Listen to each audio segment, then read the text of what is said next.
accueillir comme il se doit Claude Agege. Alors, Claude Agege, que dire? Vous avez tous vu, tous compris qu'il était violoniste. Enfin, c'est son violon d'Ingres, si je puis dire. Claude Agege est professeur honoraire au Collège de France. Arrêtez avec honoraire, professeur au Collège de France. Professeur, voilà. C'est pour les vieux, je suis un jeune. Ah, voilà. Alors, en fait, c'était de la provocation. J'ai tout de suite compris qu'il était jeune dès son arrivée en gare de Saint-Just. Non, pas d'honoraire. Et quand t'as retraité, alors là, oh voilà. Ah, voilà. Donc, professeur, polyglotte, ça va, polyglotte?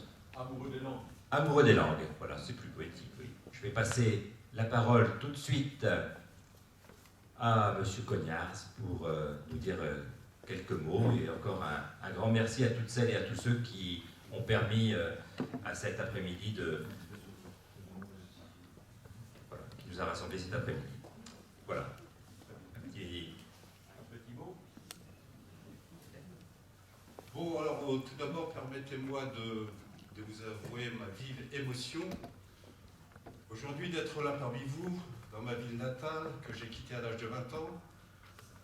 Sans plus tarder, je voudrais témoigner ma vive gratitude à Monsieur le maire, qui a mis cette salle à notre disposition. Merci à toi, cher docteur Plouvier, d'avoir eu l'extrême gentillesse de nous accompagner. Alors, le professeur Agege, linguiste occidental de renommée internationale, professeur au Collège de France, polyglotte, il parle une dizaine de langues couramment et en maîtrise plus d'une centaine. Homme de conviction, défenseur résolu de la langue française. Pas défenseur, promoteur. Promoteur. Il mène un combat sur tous les fronts, non pas contre la langue anglaise, mais pour la diversité des langues, qui est, d'après lui, très menacée. Sache, cher Claude Agege, que tu me fais là un immense honneur et une immense joie en ayant accepté mon invitation. Quand je sais que tu es sollicité de travail, accablé, sollicité dans le monde entier pour toutes tes conférences, tu viens évoquer ici aujourd'hui le Picard Sévérian. Puis-je te demander, s'il te plaît, c'était pas prévu, pardon, mais tu me connais, de bien vouloir évoquer un peu l'histoire épique de la langue française. Je voudrais passer la parole au docteur Plouvier, qui a un petit mot à dire. Quelques mots pour dire que le professeur Agege reste avant tout un chercheur. Très bien, en effet. Un chercheur bien plus qu'un prof. Un chercheur. Vous effectuez, monsieur Agege, des missions, vous avez effectué et continuez d'effectuer des missions de terrain sur toute la planète, parfois dans les terres les plus reculées, tant en Afrique qu'en Extrême-Orient, en Europe, dans des réserves indiennes d'Amérique ou dans les îles micronésiennes. La liste serait trop longue. Vous êtes la mémoire, le témoin, parfois l'ultime témoin de langues en voie de disparition que votre intarissable passion vous mène, vous pousse à apprendre. Inlassable défenseur de la diversité et fou amoureux des langues, chaque disparition ou menace de disparition de l'une d'entre elles est pour vous un déchirement. Elles appartiennent au patrimoine de l'humanité. Vous êtes également sollicité pour donner des conférences dans les plus grandes universités du monde, en Chine, en Amérique, en Europe ou ailleurs. C'était le cas notamment durant toute cette année passée, invité pour honorer la mémoire de celui que vous considérez comme un génie, Ferdinand de Saussure, à l'occasion du 100e anniversaire de sa mort. Cette passion vous permet de trouver malgré tout le temps de préparer vos séminaires de l'école pratique de hautes études à la Sorbonne, de travailler à la rédaction de votre prochain ouvrage et nous adoucir les mœurs régulièrement lors des représentations données par le quatuor Agege que vous dirigez. Votre culture est immense, vous concernant, le qualificatif d'encyclopédique, trop souvent galvaudé, sied parfaitement. Je ne sais à titre personnel, au nom de tous ceux qui suivent régulièrement vos cours et conférences, je ne sais comment vous remercier de cette nourriture intellectuelle que vous nous apportez depuis toutes ces années. Merci.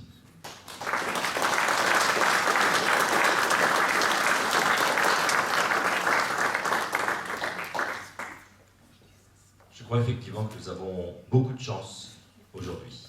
Et sans plus tarder, je vais passer le micro à Claude Agege. Voilà, de quoi voulez-vous que je vous parle en fait?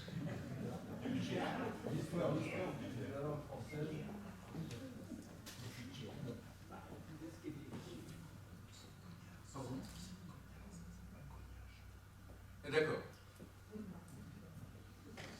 Que ce cher Alain Cognard donc m'a suggéré. Mon investissement principal, c'est dans les langues, et ma passion, c'est celle des langues, c'est-à-dire que pour moi, me colter avec une langue, essayer de la parler comme ses locuteurs de naissance, présenter des exposés dans cette langue lorsque l'on m'invite à l'étranger, n'est pas une provocation, n'est pas une ostentation, c'est ma vie. Et je dirais même que ça a pour conséquence que lorsque je vois des gens, il y en a hélas beaucoup, avoir une réticence ou une timidité ou un manque de confiance devant l'apprentissage d'une langue étrangère, je ne réagis pas avec arrogance en les réprimandant, mais je ne comprends pas. Je n'arrive pas à comprendre qu'on ne puisse pas s'éprendre des langues. Évidemment, je ne suis pas assez bête pour penser que les gens n'ont pas d'autres passions possibles, mais ce que je tolère difficilement, c'est non seulement qu'on ne puisse pas s'éprendre des langues, ce qui, à la limite, est véniel, que l'on peut pardonner, mais aussi que l'on s'éprenne sous prétexte qu'elle est répandue partout, et à défaut de faire l'effort d'apprendre la diversité des langues, qui est une merveille de notre vie, qu'on s'éprenne de celle dont la domination impérialiste est une menace redoutable pour les langues, et dont je ne peux pas être l'ami, je ne vais même pas la désigner. Bien.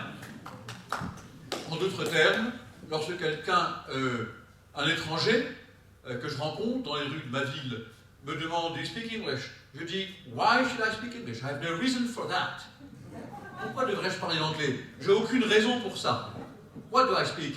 Your language, maybe. And you have to speak mine. Je parle peut-être votre langue, et vous avez à apprendre la mienne. C'est ça que je réponds. Bon, par conséquent, l'amour des langues et de leur diversité ne peut pas être concilié. J'aime bien l'anglais en tant que langue parmi beaucoup d'autres langues, mais ceux que je rejette, et que vous-même, ceux parmi vous surtout qui sont collégiens ou lycéens, ou même étudiants de fac, connaissent parfaitement, c'est sa domination impérialiste et sa menace, la menace considérable qu'il exerce sur ce qui pour moi est à la base de ma vie et de ma passion depuis ma petite enfance, à savoir la diversité des langues.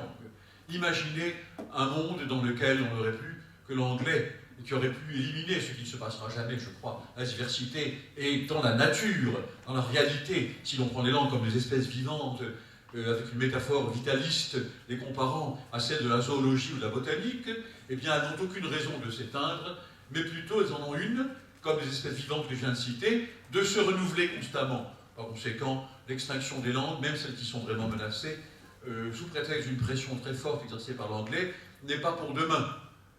Comme dit mon portier, donc il ne veut pas parler avec malveillance, c'est pas demain la veille que les langues vont s'effacer devant l'anglais.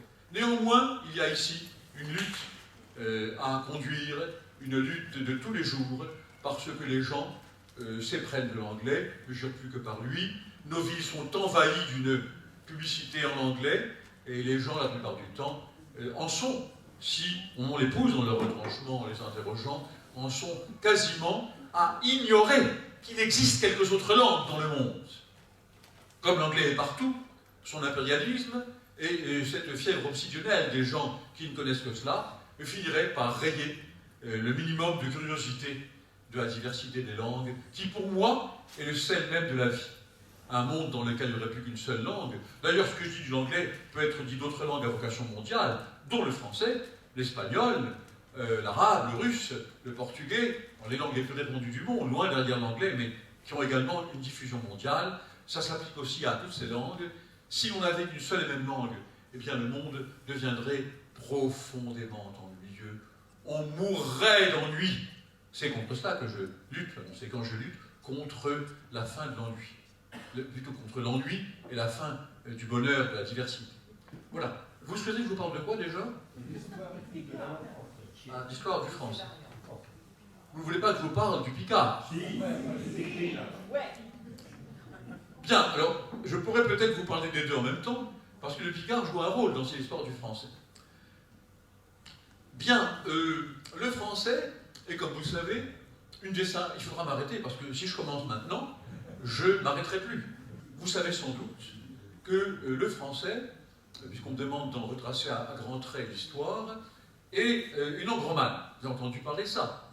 Il y a un synonyme du roman, c'est néo-latine. Les langues romanes sont des langues néo-latines. Qu'est-ce que ça veut dire? Eh bien, ça veut dire que ce sont des langues qui sont le produit de l'évolution du latin. Vous le saviez tous, je suppose.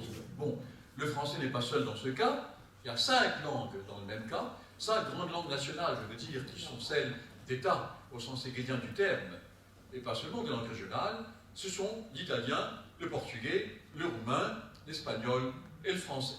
Ces 5 langues sont des langues néo-latines ou romanes. Si j'ouvre une parenthèse, c'est une des raisons pour lesquelles, lorsque je vois des gens rechigner devant l'effort minime d'apprendre l'italien, des Français j'entends, des francophones, rechigner devant l'effort minime d'apprendre l'italien, l'espagnol, le portugais ou même le roumain, qui se part un peu plus loin et qui a de l'influence balkanique, qui a emprunté aux Bulgares, aux Russes et aux Hongrois et à ses voisins donc, des Balkans de l'Europe du Sud-Est. Quand je vois des gens francophones de naissance refuser d'apprendre une des 4 autres langues romanes, ça me chagrine fort. Et quand je dis chagrine, c'est un euphémisme. Ça me met en fureur. Pourquoi? Parce que ces gens, ou bien ne savent pas mais doivent savoir, ou bien savent que les langues romanes sont très proches. Et que par conséquent, si vous êtes francophone, l'apprentissage de l'italien, de l'espagnol, du portugais, du roumain, pour vous, est quelque chose de bien plus facile que l'apprentissage de l'anglais d'ailleurs. Langue réputée facile, qui est une absurdité, l'anglais est une langue difficile. Sa réputation de facilité, qui est répandue partout, est faite par des gens qui ne le connaissent pas, ou qui le connaissent mal. Il est beaucoup plus facile pour un francophone d'apprendre l'italien, une langue très proche, que d'apprendre l'anglais, langue germanique, dont les parents immédiats ne sont pas des langues romanes que je viens de citer, mais le néerlandais, des 3 langues scandinaves, danois, suédois, norvégien, tellement proches les unes des autres qu'un habitant d'Oslo, vous comprenez Oslo, capitale de la Norvège, oui, peut parler un habitant de Stockholm, vous comprenez Stockholm, et peut parler tous les deux un habitant de Copenhague, Copenhague pour le prononcer à danoise, c'est-à-dire que chacun des 3 scandinaves peut parler dans sa langue en se comprenant tellement le suédois, le norvégien et le danois sont proches. Bon, l'anglais est parent de ces langues, parce que ces langues sont germaniques, l'anglais est aussi une langue germanique, en dépit de nombreux emprunts au latin, évidemment, d'où les nombreux mots qui ressemblent au français que vous connaissez, et peut parler également le néerlandais et l'ensemble des langues qui sont des langues germaniques. Bon. Puis alors les langues slaves, quelqu'un qui connaît bien le russe, admirable langue, c'est une des langues les plus belles du monde, le russe est une admirable langue, et quand le russe est parlé par des Russes, par des blondes russes qui sont souvent des beautés, alors là, quand une langue aussi belle que le russe est parlée par de belles blondes russes, enfin, je ne vais pas insister, c'est une langue qui est encore plus belle, évidemment, mais si vous connaissez le russe, qu'évidemment il faut connaître, abandonnez, mesdames et messieurs, enfin, moi je suis très pro-russe, chacun ses choix, abandonnez s'il vous plaît cette absurde position due au caractère un peu autoritaire du gouvernement de M. Poutine contre les Russes. Les Russes sont nos amis et nos voisins, l'avenir de l'Europe, il n'est pas outre-Atlantique avec les États-Unis impérialistes, l'avenir de l'Europe il est à l'Est, il n'y a pas de relief, l'Oural c'est une montagne qui ne dépasse pas 1500 mètres, et par conséquent, un de mes rêves, comme j'ai décidé de vivre jusqu'à 130 ans, peut-être que je le verrai, si je meurs avant, je ne le verrai pas, un de mes rêves, c'est l'Europe, non pas sous sa forme atlantique actuelle, mais de Brest à Vladivostok. C'est ça l'avenir de l'Europe. Et le russe, par conséquent, langue de nos voisins. Les Russes sont nos voisins, au lieu de les critiquer tout le temps, de les considérer comme des despotes, comme des... etc. Il faut tendre la main aux Russes, évidemment. Ils se récrient quand ils voient l'hostilité de l'Occident. C'est l'absurdité complète. Le général de Gaulle l'avait parfaitement compris, qu'il a voulu jusqu'à l'Oural. Il n'allait pas assez loin. Le professeur Agé va jusqu'à Vladivostok, c'est-à-dire la mer du Japon. C'est ça l'Europe.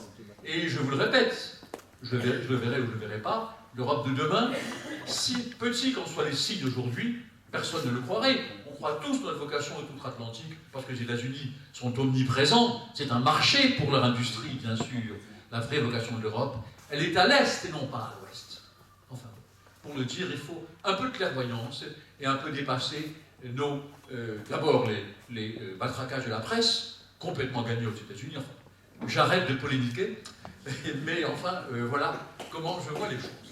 Et donc, les langues slaves, si vous connaissez bien le russe, qui est une très belle langue, en particulier, je répète, lorsqu'elle est portée par une beauté, je dis bien portée, nous disons locuteur, celui qui parle une langue, speaker, locuteur, locudor, en espagnol.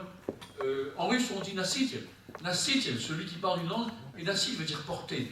On dit le locuteur d'une langue, en russe, ça se dit le porteur d'une langue. Il la porte sur lui, ou en lui. Eh bien, si vous connaissez le russe, vous pouvez apprendre très facilement le tchèque, le slovaque, le croate, le slovène, le serbe, le bulgare, le polonais, le russe blanc et l'ukrainien. Je viens d'énumérer les langues de la famille slave. Vous êtes long à le dire. Ce sont des langues slaves, toutes. Vous le saviez, j'imagine. Bon. Alors voilà. L'indo-européen, la vieille langue à laquelle nous rattachons toutes ces langues, c'est divisé en rameaux, dont les langues slaves, les langues germaniques que j'ai citées, dont l'anglais, et les langues néo-latines que j'ai citées, dont le français, sont les rameaux adventistes, successeurs dans l'histoire, sur des millénaires évidemment, nous revenons ici à 10 ou 20 000 ans, avant le début de l'ère chrétienne, qui sont des rameaux donc de l'indo-européen. À côté de cela, il y a quelques rameaux isolés, des langues celtiques, dont le breton en France, le gallois, l'irlandais et l'écossais en Grande-Bretagne sont les rejetons actuels, sont également indo-européens, et il y a également des isolats, c'est-à-dire des langues isolées qui ne se rattachent pas, contrairement aux langues néo-latines ou romanes, aux langues germaniques ou aux langues slaves que j'ai citées, à un rameau commun, mais qui sont aussi indo-européennes, et ce sont l'albanais, le grec et l'araméen, non pas l'araméen, langue sémitique, et l'arménien. Bon, je fais moi-même la confusion que je dénonce parfois. L'arménien est différent naturellement de l'araméen. L'araméen était la langue, comme chacun le sait, je pense, de celui que je ne veux pas appeler autrement que Yoshua de Nazareth. Jamais vous m'entendrez l'appeler différemment. Je l'appelle comme l'appelaient ses contemporains. Il était né avec les Haines, mais il a vécu très longtemps dans la ville de sa mère, qui était Nazareth. Aujourd'hui, ville d'Israël peuplée majoritairement de citoyens arabes israéliens. Et par conséquent, il était appelé par ses contemporains Yoshua, son nom hébreu, de Nazareth, la façon dont les gens étaient appelés. Et n'attendez pas de moi que je l'appelle différemment. Bien, eh bien, la langue dans laquelle cet homme parlait, cet homme, Renan, le célèbre Renan, pour connaître le France, mon école, a failli être inculpé pour avoir osé dire cet homme remarquable de Jésus. Et évidemment que c'était un homme, sa nature divine est une toute autre histoire. Permettez-moi de ne pas l'aborder. Alors, cela étant dit, donc, il parlait en araméen. Pourquoi?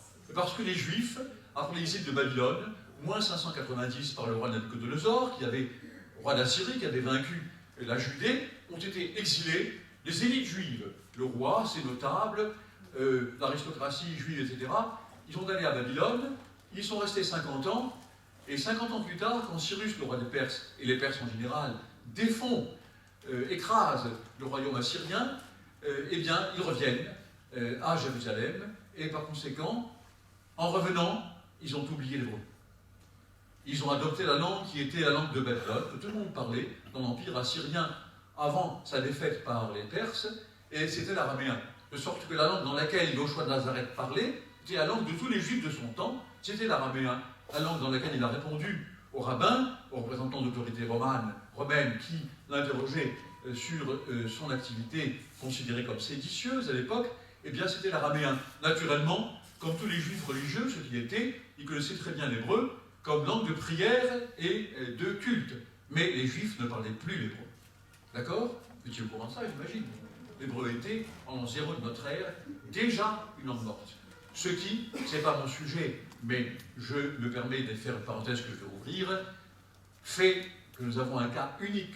L'État d'Israël a ressuscité l'hébreu en 1948, lors de l'élection en faveur de l'Israël par l'ONU, et par conséquent la résurrection de l'hébreu par l'État d'Israël, comme seule langue possible pour tous ces juifs qui venaient des camps de concentration, pour ceux qui en restaient, après les exterminations nazies, ou d'ailleurs pour ceux qui avaient réussi à fuir, ça n'était ni le yiddish, langue majoritaire en Europe pour les juifs, ni judéo-espagnol, ni d'autres langues, c'était l'hébreu, c'est-à-dire une langue morte depuis, non pas 2000 ans, 2600 ans, que je vous répète que les juifs revenant de Babylone y avaient été exilés en moins 580.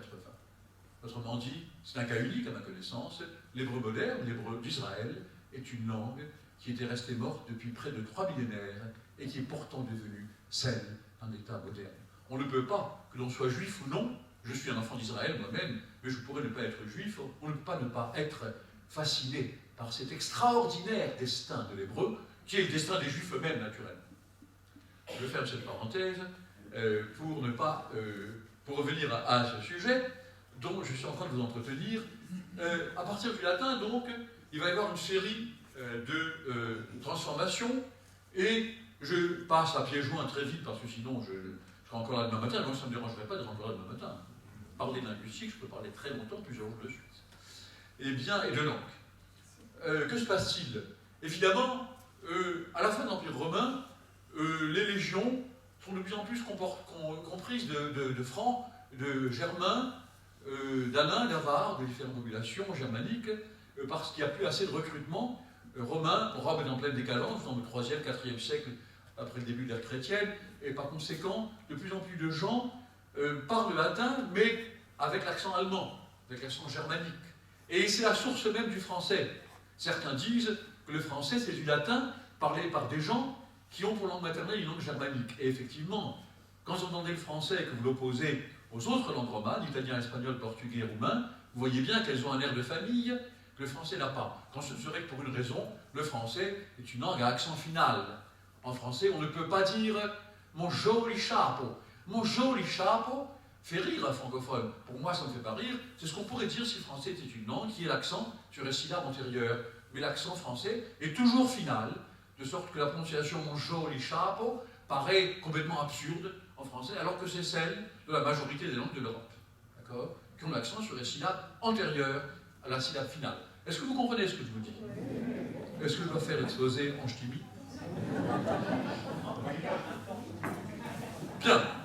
Alors, une série de transformations se font.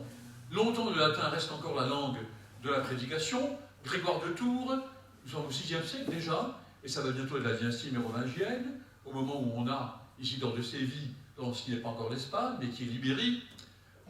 Tous ces gens sont des usagers du latin, et à un certain moment, ils s'aperçoivent, dans toute la Romagna, les pays de langue romane, mais puisque je parle du français, je vais spécifier le français, ils s'aperçoivent dans ce qui n'est pas encore la France, bien sûr, mais qui est la France en gestation, nous sommes au 6e, 7e siècle, c'est-à-dire l'époque mérovingienne et la transition vers l'époque carolingienne, la dynastie suivante, comme vous savez, et ils s'aperçoivent que les gens ne comprennent plus.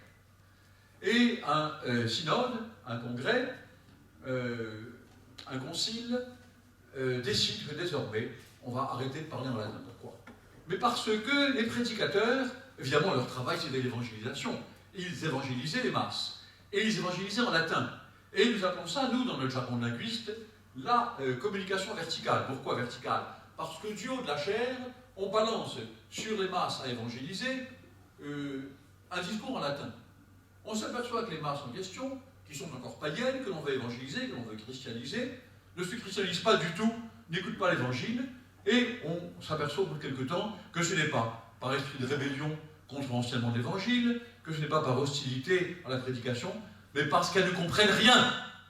Et dès lors, on décide que désormais, la prédication va se faire non plus verticalement, mais horizontalement, c'est-à-dire en sermo vulgaris. Sermo vulgaris, c'est-à-dire en latin, non pas langue vulgaire, mais langue des masses. Vulgum, c'est la masse, et vulgaris n'était pas un terme péjoratif, c'était la langue que parlaient les gens. Et cette langue que parlaient les gens, c'était quoi? Eh bien, c'était, mesdames et messieurs, cette langue qui, je vous l'ai dit pour une étape antérieure, était à l'origine du latin mal parlé par des gens de langue germanique, qui avait évolué de plus en plus, qui a fait des emprunts un peu partout, et qui était en train de devenir l'ancêtre du français, la langue que les gens parlaient. En d'autres termes, on peut dire que à la transition, à la suture entre les deux dynasties mérovingienne et carolingienne, le latin est véritablement en train de mourir. Bon, je ne vais pas ici résoudre, je ne répondrai pas non plus s'il y a une question sur ce plan, quelquefois on m'en pose. Quelle est, monsieur, la date à laquelle le latin a cessé d'être parlé? Nous n'en savons rien. La mort du latin, il n'est toujours pas mort, évidemment, le latin c'est la langue de l'Église. Je ne sais pas si le pape polonais avant, le pape allemand précédemment et le pape argentin aujourd'hui parlent en latin au Sacré Collège. Vous savez ce que c'est le Sacré Collège? C'est le groupe des cardinaux. Officiellement, comme personne ne va jamais écouter ce qu'ils disent parce que ce sont des entretiens secrets, personne ne sait si le pape leur parle en latin. Mais officiellement, la langue de l'Église est celle dans laquelle on peut supposer que le souverain pontife s'entretient avec ses cardinaux, c'est le latin. J'espère pour eux qu'ils le comprennent, et j'ai peur aussi pour le pape lui-même, qu'il le comprend. Si le pape actuel, un homme sympathique, est évidemment hispanophone, puisqu'il est argentin, j'ai cru entendre récemment que lorsqu'il s'adresse à Noël, à certaines fêtes, du haut du balcon du Vatican, sur l'admirable place Saint-Pierre, que vous avez tous vu, j'espère, avec cette admirable colonnade du Bernin qui l'entoure, quand il s'adresse à la foule romaine, avant de venir de son Argentine natale, je crois savoir que le pape a appris un peu d'italien. Il doit même le parler très bien, parce que s'il leur parle en espagnol, en dépit de la proximité de ces langues dont je viens de vous parler, les gens de la foule romaine, ils ne vont pas comprendre. Bon. Donc la langue de l'Église est encore le latin. Mais enfin, c'est la langue de l'Église. En d'autres termes, partout ailleurs, le latin est mort en tant que langue de communication quotidienne. Une langue de communication quotidienne, c'est une langue dans laquelle on peut dire les choses les plus banales. Je me permets de revenir à l'hébreu, si vous permettez. Moi, j'ai appris l'hébreu, évidemment, mais j'ai appris l'hébreu biblique, que je parle couramment, parce que j'ai appris dans la Bible. Et j'ai appris un peu l'hébreu israélien, qui en est naturellement la forme moderne, mais tout de même avec quelques nouveautés. Il n'y avait pas de mot pour dire bombe atomique, compagnie d'assurance ou énergie nucléaire en hébreu biblique. Par conséquent, en hébreu israélien, qu'est-ce qu'on a fait? On a emprunté des mots techniques au français ou à l'anglais pour désigner les réalités du monde moderne. Mais moi, je parle l'hébreu biblique, je parle un peu l'hébreu israélien, mais un jour, il m'est arrivé une aventure étonnante. Je me trouvais à Jérusalem avec un ami, et sur le trottoir d'en face passe une beauté de fille israélienne. Et l'ami me dit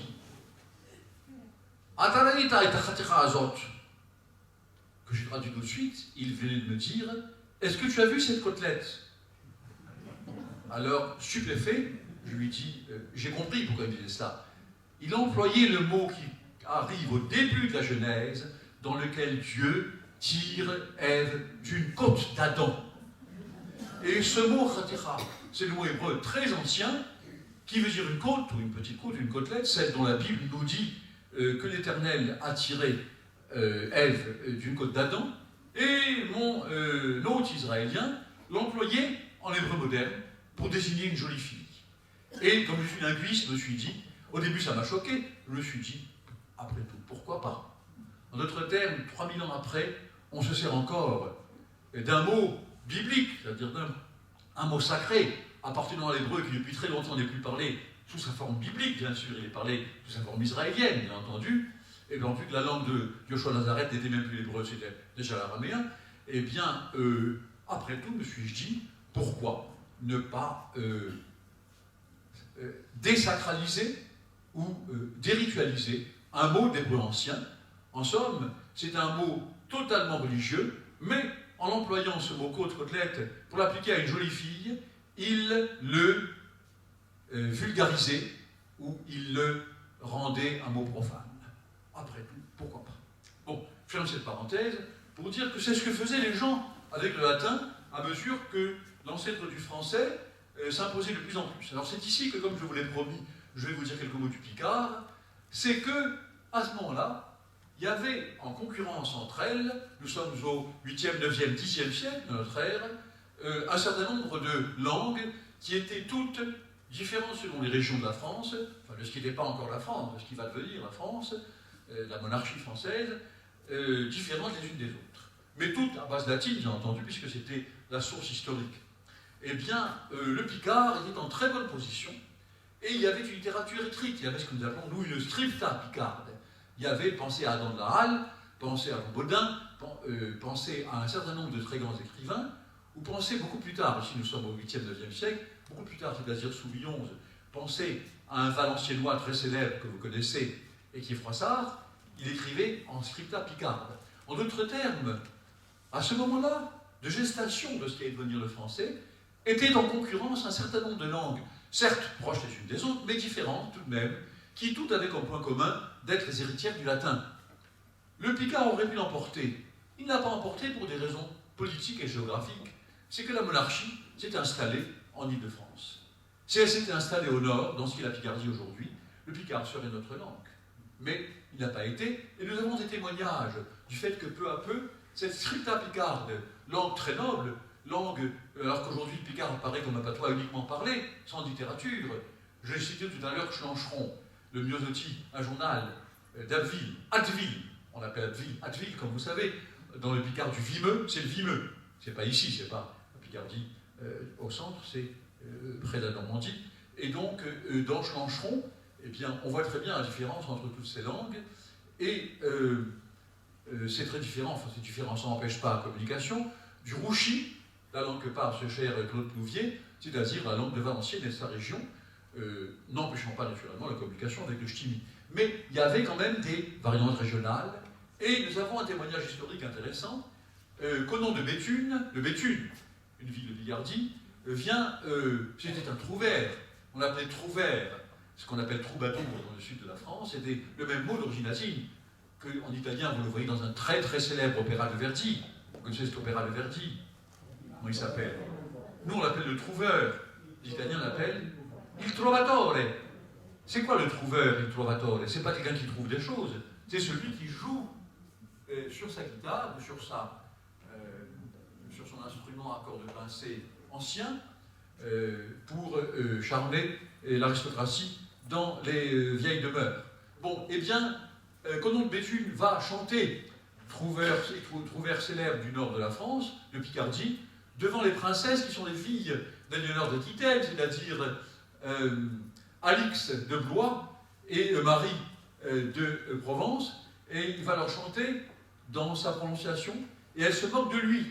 Et nous avons un quatrain, une série de 4 vers, très chagrin, très revendicatif, dans lequel il dit « La cour de Champagne m'a mal reçu et s'est moquée de moi parce que j'ai chanté en picard. » En d'autres termes, dès cette époque, nous sommes au XIe, XIIe siècle, la centralisation de ce qu'allait devenir le français dans la cour champenoise, pas très loin de Paris, et bientôt à Lutèce, qui allait devenir Paris, fait que les variantes, même proches, je ne parle même pas du provençal, je ne parle même pas de l'occitan, mais même proches, comme le picard, sont regardées de haut comme des langues régionales sans importance, et donc, pour des raisons politiques, en partie idéologiques également, le picard n'est pas devenu ce qu'il aurait pu être, et qui aurait comme conséquence que je vous ferai toute ma conférence en picard, sur la langue de la France.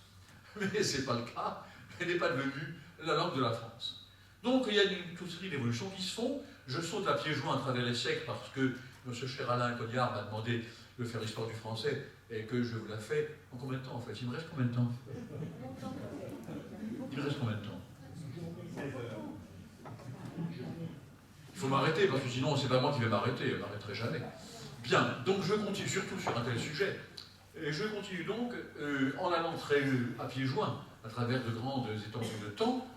Nous arrivons au XIe siècle, c'est-à-dire à 1066, ou plutôt avant ça, nous arrivons au 9e, 10e siècle, c'est-à-dire aux invasions normandes.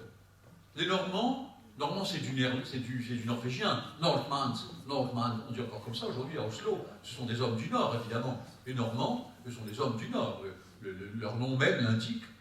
Et alors ces gens envahissent ce qui n'est pas encore la France. À ce moment-là, nous avons Charles V qui est à la tête d'un petit apanage, le duc de Rollon, qui s'appelait Rolf en norrois. Il parlait le norrois, c'est-à-dire la langue ancêtre du norvégien d'aujourd'hui, une langue germanique. Alors donc, il vient et il finit par être convaincu par le brave Charles le Simple, qui évidemment est terrifié par ces vikings hirsutes, dégoûtants et inquiétants. Et ils ne sont pas encore sédentarisés, bien sûr. Il a très peur de ces gens-là. Et qu'est-ce qu'il fait? Pour avoir la paix, il lui dit, écoute, ce qui n'est pas encore en Normandie fait partie de son apanage. Il lui dit, écoute, va là-bas à l'ouest, il y a une très belle région avec beaucoup de vaches, du beurre, du fromage, du lait et des jolies filles. Exactement comme aujourd'hui. C'est la Normandie. Et donc il va s'y installer et les pirates hirsutes qui terrorisaient en faisant des razzias sur les côtes toute l'Europe du Nord vont se sédentariser. Ils vont naturellement, en même temps qu'ils sont sédentarisés, ils sont christianisés, bien entendu, et au bout de quelques temps, ce sont eux qui deviennent les porteurs au sens du morus nascitiel, c'est-à-dire le locuteur de ce qui est en train de devenir le français, qu'on appelait encore à l'époque le franco-normand. Et non seulement ils en sont les porteurs, mais ils vont même l'exporter en Angleterre. Mais c'est une histoire étonnante. Les Normands, à peine devenus français, à peine devenus ducs, avec leur aristocratie, avec le peuple local qui leur est soumis, de cette jolie province que leur a donnée le roi de France, enfin de la toute petite France de l'époque, nous sommes au Xe siècle, pour se débarrasser d'eux, eh bien, ils vont donc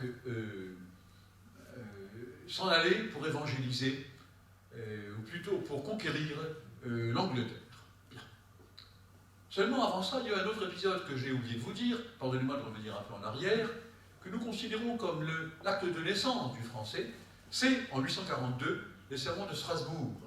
En effet, les petits-fils de Charlemagne, qui sont donc les fils de Pépin le Bref, fils de Charlemagne, ils sont 3, ils sont même 4, il y en a un qui est mort en cours de route, puis il y a 3 autres qui sont encore vivants, Louis le Germanique, Charles le Saint, Charles le Chauve et Lothaire.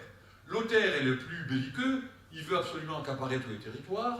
Lothaire, on lui donnera la Lotharingie, c'est-à-dire la Lotharingie. Lotharingie, c'est la Lorraine, évidemment. Pour l'amadouer, et pour se débarrasser de lui, ses 2 frères, les 2 autres, fils comme lui, donc de Pépin le Bref, et donc petit-fils de Charlemagne, lui donnent cette Lotharingie, qui était beaucoup plus grande que la Lorraine d'aujourd'hui. Elle allait jusqu'aux côtes des Pays-Bas aujourd'hui, et jusqu'à la Lombardie, dans l'Italie moderne, un immense pays. Et ayant cet apanage, évidemment, il va s'agir. Et au serment de Strasbourg, 842, les 2 autres frères signent un traité entre eux, un serment, au terme duquel ils se prêteraient assistance militaire si Lothaire les attaquait, et s'ils ne se contentaient pas de la Lotharingie qu'on lui attribue pour se débarrasser de lui, et donc ils signent ce traité. Et les sermons de Strasbourg sont écrits en une langue que nous, les linguistes, les philologues, les spécialistes de linguistique et d'histoire des langues, nous considérons comme, jusqu'à ce qu'on en découvre un autre un peu plus précoce évidemment, comme le premier témoignage écrit du français. Or, mesdames et messieurs, dans le sermon de Strasbourg, dont le texte est très facile à obtenir, sur votre ordinateur, vous pouvez très facilement demander sermon de Strasbourg, on vous donnera un facsimilé de ce manuscrit qui est déposé aujourd'hui à la Bibliothèque nationale. Eh bien, nous avons des formes de tout ce que la petite France d'alors connaît, c'est-à-dire les principales variantes, et notamment nous avons des formes picardes. Par exemple, le verbe voir est sous la forme vivre. Et le mot beau est sous la forme bio, ce qui est beau. Et nous avons donc le mot diable est sous la forme diable. Diable, diable. Autrement dit, il y a aussi des formes occitanes, il y a aussi des formes lorraines, des formes de ce qui n'est pas encore la Normandie, puisque les pirates normands n'ont pas encore reçu le duché, mais ils vont le recevoir peu après. Et donc il y a des formes variables, et ces sermons de Strasbourg sont la toute première attestation écrite d'une langue qui n'est pas encore le français. Bien sûr, nous sommes en 842, dans la première moitié du IXe siècle, mais qui est son ancêtre. Bon. Alors je reviens donc à l'invasion de l'Angleterre. Guillaume de Normandie, que naturellement j'appelle Guillaume de Normandie, parce qu'il était duc de Normandie, et c'était le petit-fils de Rollon, celui à qui Charles V avait attribué le duché, et je l'appelle évidemment pas Guillaume le Conquérant. Les Anglais, jamais aucun Anglais ne va l'appeler William the Conqueror, il l'appelle William the Bastard. William the Bastard, il était bâtard en effet. Autrement dit, pour eux, celui qui l'a envahi ne peut pas être autre chose qu'un bâtard, parce qu'ils ne vont pas l'appeler le Conquérant, parce que c'est complètement ridicule, ce sont les Français qui l'appellent comme ça, mais moi je l'appelle jamais comme ça, c'était le duc Guillaume de Normandie, c'est tout. Et bien que fait-il? Il va là-bas parce qu'il revendique la couronne d'Angleterre, et comme vous savez, à Hastings, il bat le comte, je ne sais plus qui, enfin un nom très, très fameux, Howard, je crois, le comte Howard, qui avait la prétention de s'emparer à la mort de son détenteur de la couronne d'Angleterre. Et c'est comme ça que, d'une façon extraordinaire, le français, non pas par des Français de souche anciens, mais par des franco-normands qui ne sont français que depuis 150 ans et qui exportent le français à l'étranger, va s'implanter en Angleterre et va y rester pendant 2 ou 3 siècles, jusqu'à la bataille de Azincourt, nous appelons Azincourt, 1415, durant laquelle, pour la première fois, le roi d'Angleterre, je pense que c'est Henri V, je ne me rappelle plus, ou Henri VI, en tout cas il y a une pièce entière de Shakespeare qui est, pardon, c'est Henri V, et tout entière consacrée à la bataille d'Azincourt, de Azincourt, et pour la première fois, un roi d'Angleterre s'exprime à ses troupes pour les galvaniser, pour les... Moi je dis galvaniser, bien sûr, je n'emploie pas l'affreux verbe que tout le monde emploie, je ne dis pas booster, horrible mot anglais, je dis galvaniser. Je parle en français, évidemment. Bien, et donc, pour les galvaniser, que fait-il? Il leur parle, et il leur parle en français, pourquoi? Et parce que, mesdames et messieurs, l'aristocratie normande qui avait envahi l'Angleterre, puisque le duc de Normandie, Guillaume, avait la prétention sur le trône, elle avait gardé, pendant 3 siècles au moins, le franco-normand comme langue. On parlait en franco-normand, c'est-à-dire que le français, sous sa forme franco-normande, bien sûr, c'est pas le français moderne, était la langue de la couronne, de la cour britannique et d'aristocratie, ainsi que des marchands, ainsi que de la bourgeoisie. Les Français, les francophones ont été réalimentés par une série d'émigrations jusqu'au XIIIe et XIVe siècle. Il y a des gens qui venaient du Poitou, qui apportaient donc des variantes poitevines, des gens qui venaient de la Loire-Atlantique actuelle, qui apportaient des variantes charentaises, etc. Bon, c'était en tout cas du français, avec différentes variantes dialectales. Mais pour des raisons nationalistes et politiques, lorsqu'un roi d'Angleterre, après une défaite où malheureusement il écrase de façon sanglante la chevalerie française, l'emporte, et bien du coup, il s'adresse aux gens dans une langue que les gens comprennent. Car le français, c'est la langue de la cour. La masse des Anglais ne parlaient pas le français. Exactement comme quelques siècles avant, la masse de ce qui n'est pas encore la France ne comprenait pas le latin.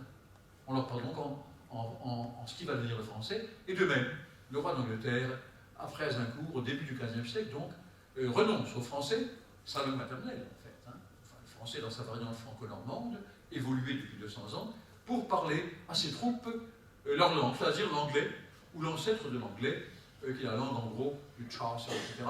C'est une des raisons que vous connaissez peut-être, on en parle généralement aux élèves quand on leur fait un cours d'anglais, pour lesquels il y a souvent des doublés, c'est-à-dire 2 mots différents. Par exemple, comme vous savez, on a pork et pig. Pork et pig. Un cochon ne s'appelle pas pork, il s'appelle pig. Et quand est-ce qu'il s'appelle pork? Ben, quand on le mange. Pourquoi? Et parce que, pour des raisons historiques qui sont intéressantes, le nom du cochon, c'était le nom que lui donnaient les aristocrates qui le mangeaient sur leur table, en lui donnant un nom latin, français, c'est-à-dire le porc. Tandis que ceux qui l'élevaient, qui le tuaient ensuite pour aller le servir au nord dans leur château, l'appelaient d'un terme saxon, anglais, c'est-à-dire pig. Même chose pour les autres, vous savez bien qu'on disait ox, on dit encore oxen au pluriel, pour les bœufs, mais que les gens qui l'appelaient en termes latins, quand il arrivait sur la table des aristocrates, l'appelaient calf, c'est un nom latin, calvus, etc. Voilà donc l'évolution et le paradoxe du français. À peine porté sur ses fonds baptismaux, le français est exporté par des gens, les Normands, qui ne l'ont pour nom maternel que depuis 200 ans. Car, une chose qu'il faut citer, qu'on oublie parfois, quelque temps ils ont voulu rester attachés au norrois, le vieux norrois, ancêtre du norvégien, la langue qu'ils parlaient, la langue des Vikings. Et qu'est-ce qu'ils ont fait? Eh bien, en Normandie, à Bayeux, il y avait encore une école où on enseignait le norrois. Et le fils du duc Guillaume, Guillaume Longue-Épée, je crois, ne voulant pas que le norrois disparaisse, il était complètement francisé, bien sûr, il a envoyé son fils apprendre un peu de norrois, et en fait, la langue a fini par mourir. Elle se survit naturellement aujourd'hui dans une langue moderne qui est le norvégien, qui est son descendant. Mais comme vieille langue des Vikings, qui venait de ces rivages qui correspondent aujourd'hui, en gros, au sud de la Norvège et au nord-est du Danemark, et même au nord-ouest de la Saxe et du Schleswig-Holstein, les 2 duchés du grand nord de l'Allemagne, dans la région de Hambourg, de Brême, eh bien, ces gens, ils ne parlaient déjà plus le norrois, leur langue, ils avaient déjà été complètement francisés, et je répète, le paradoxe, c'est qu'ils avaient transporté en Angleterre une langue qu'ils n'avaient apprise que depuis 200 ans. Et ça a l'étonnante histoire. Malheureusement pour nous, cette langue a disparu, et aujourd'hui, la langue qui lui succède, qui était la langue des masses, non francisée, malgré la présence de l'aristocratie normande, la langue qui lui succède est devenue une langue qui à l'origine avait un visage sympathique, une langue populaire, est devenue la langue horrible qu'elle est aujourd'hui, c'est-à-dire une langue impérialiste qui prétend éliminer toutes celles du monde. Comment pourrais-je aimer l'anglais? Quand on aime les langues, on ne peut pas aimer l'anglais, évidemment. Bien, ferme cette parenthèse. parenthèse douloureuse. Car évidemment, vous êtes lycéens, vous êtes collégiens, vous apprenez plein d'anglais. L'anglais a une place énorme. Choisissez donc, quand vous avez à choisir des langues, l'allemand, l'arabe, le chinois, le russe, d'autres langues que l'anglais. Parce que ces langues-là, elles ont aussi l'avenir pour elles. L'anglais, il y en a marre de l'anglais. On le rencontre partout, à tous les coins de rue. Je ferme cette parenthèse de mauvaise humeur. Bien. Alors, donc, je continue, en passant à travers les siècles encore, et en arrivant, si vous le permettez, à la Pléiade, aux époques qui précèdent la Renaissance ou qui sont contemporaines, dans lesquelles nous avons encore une très grande diversité, une floraison d'usages variés, mais tout de même, la langue française est en train de devenir une langue de plus en plus importante. En effet, que se passe-t-il? Eh bien, au même moment où Du Bellay, Ronsard, vous connaissez ces noms, j'espère, on vous fait la littérature du XVIe siècle en classe, Du Bellay, Ronsard, Baïf, Bellot, tous les grands poètes de la Pléiade, écrivent dans la langue qui est en train de devenir le français. Rabelais, de même, Montaigne un peu plus tard. Est-ce qu'on peut lire du Montaigne aujourd'hui dans le texte? Oui, on peut. Peut-on lire du Rabelais dans le texte? C'est un peu difficile. Il faut une édition critique avec des notes pour traduire, parce qu'il y a trop de mots anciens qui sont du début du XVIe siècle, tandis que Montaigne, qui est de la fin du XVIe, peut encore être lu, parce que son français est presque le français moderne, sans être évidemment le même que le français que nous parlons aujourd'hui. Bien, dans ce même XVIe siècle, où le français est en pleine formation pour devenir une langue de plus en plus importante, il se passe un phénomène capital. Le français est promu langue officielle parce que c'est la langue du roi. Évidemment, nous sommes dans la monarchie. Sous la Révolution, le français sera la langue de la République.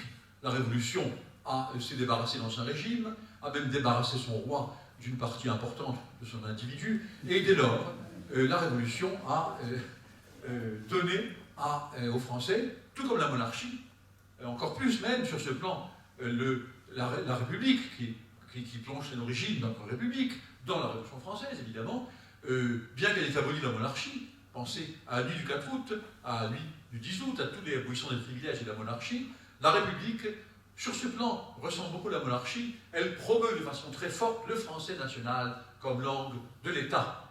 François Ier l'avait fait 400 ans plus tard, plutôt, ou quand je dis 400 ans, oui, 200 ans, presque 300 ans plus tôt, par un édit célèbre, l'édit de Villers-Cotterêts. Villers-Cotterêts, bon, c'est une ville un petit peu nord de Paris, mais pas très très loin de la Picardie, dans laquelle... C'est une ville picarde. Ah ben, je m'en réjouis. C'est une ville picarde, c'est encore mieux, merci beaucoup. C'est le nord de la Saône. Dans l'Oise. Dans l'Aisne. Bon, il se trouve à Villers-Cotterêts, et le château du reste est en réflexion, et on nous demande de contribuer à sa réhabilitation, puisque c'est un très vieux château. Et c'est là que François Ier donc, se tient pour promulguer son édit, 1539, une date capitale à retenir pour l'histoire du français, édit au terme duquel, désormais, eh bien, on cessera de se servir du latin. François Ier avait en vue, ou plutôt il avait dans son viseur, comme cible, comme ennemi, deux usages, des usages régionaux, dont le picard au nord de la France, évidemment, mais aussi l'occitan pour le sud, l'occitan qui est très important, toute l'Occitanie, elle avait pendant très longtemps eu, avec les troubadours, avec les cours de ce qui est aujourd'hui Aix-en-Provence, ce qui est aujourd'hui Narbonne, Carcassonne, tout ça, il y avait une vie culturelle extrêmement riche, évidemment en occitan, pas en français. Bon, il y en avait de même dans la partie occidentale de l'Occitanie, c'est-à-dire la Gascogne, l'Aquitaine, ou dans ce qui allait devenir de grandes villes, essentiellement les deux grandes villes encore aujourd'hui, de Bordeaux et de Toulouse. On ne parlait pas du tout en français, mais en gascon, avec une certaine compréhension entre le gascon et l'occitan de la vallée du Rhône, un peu comme aujourd'hui la compréhension, pour ceux qui parlent en picard, entre les gens de Valenciennes et les gens d'Abbeville est à peu près complètement possible, encore plus d'ailleurs peut-être que celle entre l'aquitain, entre le gascon et le provençal. Quoi qu'il en soit, tous ces noms n'étaient pas du français. Et c'était par conséquent des cibles que visait la monarchie. D'autres cibles, c'était le latin, évidemment. Pourquoi? Parce que quand vous vous mariez avec deux i, je parle d'un imparfait, quand vous mouriez, quand vous héritiez, quand vous accomplissiez toute formalité juridique de différentes sortes de votre vie civique, politique et citoyenne, eh bien, on vous le faisait faire en latin. Et par conséquent, François Ier considère, à juste titre, le roi de France, que lui c'était un Valois, c'est-à-dire beaucoup de monarchies avant n'étaient même pas francophones. Pensaient que ni les Mérovingiens ni les Carolingiens parlaient le français. Ils étaient rois de Sylvanie à France, mais ils ne parlaient pas un mot de français. Ils avaient une langue germanique, évidemment, tous les deux. Un peu plus tard, Louis XI avait naturellement français pendant maternelle, et évidemment, ça a évolué au cours des temps. Mais les Valois, c'est la première dynastie qui est complètement française, complètement francophone, j'entends, même si le français a été parlé avant cette dynastie. Et par conséquent, la langue du roi, c'est la langue de l'État. Pourquoi? Quels que soient les sentiments qu'on nourrira vis-à-vis de la monarchie, on peut être complètement anti-monarchiste, on peut considérer que les rois sont d'affreux despotes, c'est un autre problème politique intéressant. Mais quel que soit le sentiment qu'on peut en avoir, il est évident que la langue du roi, c'est la langue de l'État. Parce que l'État est le roi ici. Exactement comme plus tard la Révolution, l'État est la Révolution, l'État est la commune insurrectionnelle de Paris, l'État et le comité de salut public, c'est la même chose, en pleine terreur, évidemment. C'est la République. Mais là, nous sommes encore en monarchie, et cette coïncidence entre l'État, entre la forme politique de l'État et la langue, est une coïncidence capitale. En d'autres termes, puisqu'on me demande de parler de l'histoire du français est une histoire tout à fait politique. La politique la pénètre de façon profonde, depuis les origines. Et alors, ce qu'a en vue François Ier, ce sont ces deux cibles, que sont le latin, langue des actes juridiques, qui parsème la vie quotidienne, comme vient de vous dire, et les langues régionales, qu'il considère comme des rivales redoutables du français.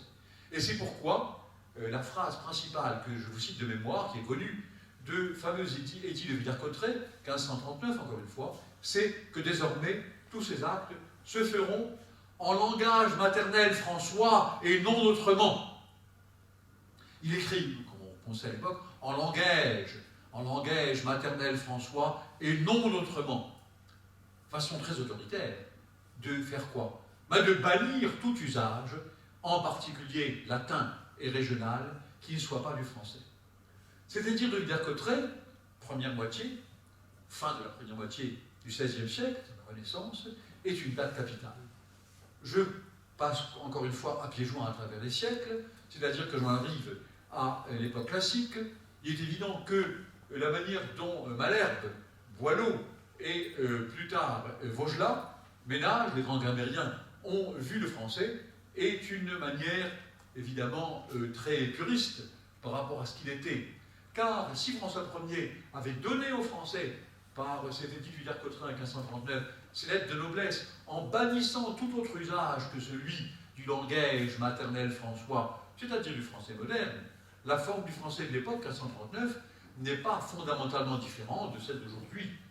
C'est le français de Rabelais, ça va être celui de Montaigne, que vous pouvez comprendre si vous n'êtes pas complètement inculte, que vous ne comprenez pas si vous n'avez fait aucune étude, mais bon, que l'on peut lire encore, avec des notes, comme je le disais à l'instant. Eh bien, cette forme-là n'avait pas été modifiée par l'édit de François Ier. Elle était extrêmement riche, elle était foisonnante, il y avait toutes sortes de diversités, et en particulier, le français de l'époque, langue de la monarchie, langue d'Île-de-France, langue de celui des dialectes qui étaient parlés par la monarchie, c'est les dialectes de Paris et des grandes villes de la région parisienne, de l'Île-de-France, eh bien, il faisait des emprunts partout. Le Picard avait prêté un grand nombre de mots, mais le provençal aussi, le limousin, le lorrain, le normand, etc. Donc, au XVIIe siècle, qu'est-ce qu'on va avoir? Un travail d'émondage, d'élagage extrêmement sévère, qui a pour conséquence quelque chose que je voudrais que vous sachiez, que je voudrais vous dire. Lorsque les gens se targuent, les francophones, se targuent par pure ignorance de notre langue, du fait que le français est une langue très riche, ils se trompent totalement. Le français n'est pas du tout une langue riche. Le français est même plutôt une langue pauvre. Mais la pauvreté du français, c'est ça sa richesse. Est-ce que vous comprenez? En d'autres termes, qu'est-ce qu'ils ont fait, tous ces grammairiens? Ménage, Vaugelas, Malherbe. Ils ont supprimé un nombre considérable de mots qui appartenaient aux Français d'autrefois et qui en faisaient une langue extrêmement foisonnante. Pour vous donner qu'un exemple, en patois, en dialecte picard d'ici, on dit je me ramène-toi, je me souviens, ramène-te voir, vous ne le dites peut-être pas, je Je me rebats, c'est comme remember, c'est autre chose. Mais ramatuvoir, je me ramatu. Eh bien, ramatuver, eh bien, ce mot-là s'employait en français. Il était d'origine picarde et il s'employait. De même, le déduit, c'est-à-dire la joie, le fait de s'amuser, existait en français, d'origine provençale, disparu. De même, d'innombrables mots, cuider. Nous avons quelques restes seulement. Qu'est-ce que c'est que l'outrecuidance? L'outrecuidance, c'est un mot moderne aujourd'hui. L'outrecuidance, c'est l'attitude de celui qui croit beaucoup plus que ce qu'il est. Et dans cuidance, il y a cuider. En français ancien, on disait je cuide que, je crois que. Plus personne ne dit je cuide. Donc le verbe cuider, qui s'est maintenu dans la forme du dérivé nominal cuidance, dans outrecuidance, a été balayé. Donc qu'est-ce qu'ils ont fait, les réformateurs de l'époque classique, dont je viens de vous citer les noms, surtout Malherbe et Vaugelas? Eh bien, ils ont éliminé un nombre considérable de mots. Et ils ont fait du français cet instrument assez remarquable, le français classique, dont notre langue d'aujourd'hui est l'héritière, qui n'est pas du tout une langue riche, qui est au contraire une langue plutôt pauvre, mais dans laquelle il n'y a pas un seul groupe de synonymes. Est-ce que vous comprenez? C'est-à-dire que deux mots dont les sens sont voisins, qui semblent appartenir au même champ sémantique, ne sont pas d'exacts synonymes, chacun a sa nuance, alors que, si vous voulez des langues extrêmement riches, il y a le russe, il y a l'arabe, il y a le chinois, il y a le japonais. Ces langues que j'étudie depuis très longtemps, que j'ai étudiées et dans lesquelles dont je me sers quand je vais à Pékin, je fais une conférence en chinois, ça va de soi. Mais les autres Chinois ne s'en étonnent même pas. Ça leur paraît évident. Je ne vais pas leur parler en anglais, surtout à Pékin. En langue, naturellement. Eh bien, le chinois est une langue foisonnante avec d'innombrables synonymes, et l'arabe aussi.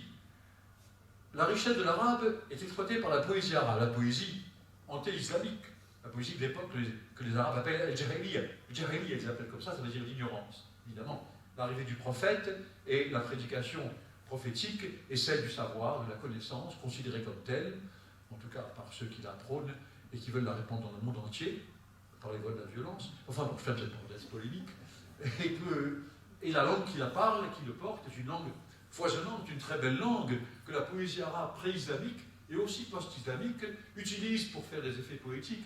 Mais ce n'est pas du tout une langue claire, c'est une langue avec d'innombrables formes, tandis que le français, instrument ciselé, obtenu par élagage progressif à partir de ce qu'il était à la Renaissance, du français foisonnant du XVIe siècle, est devenu la langue classique que vous connaissez.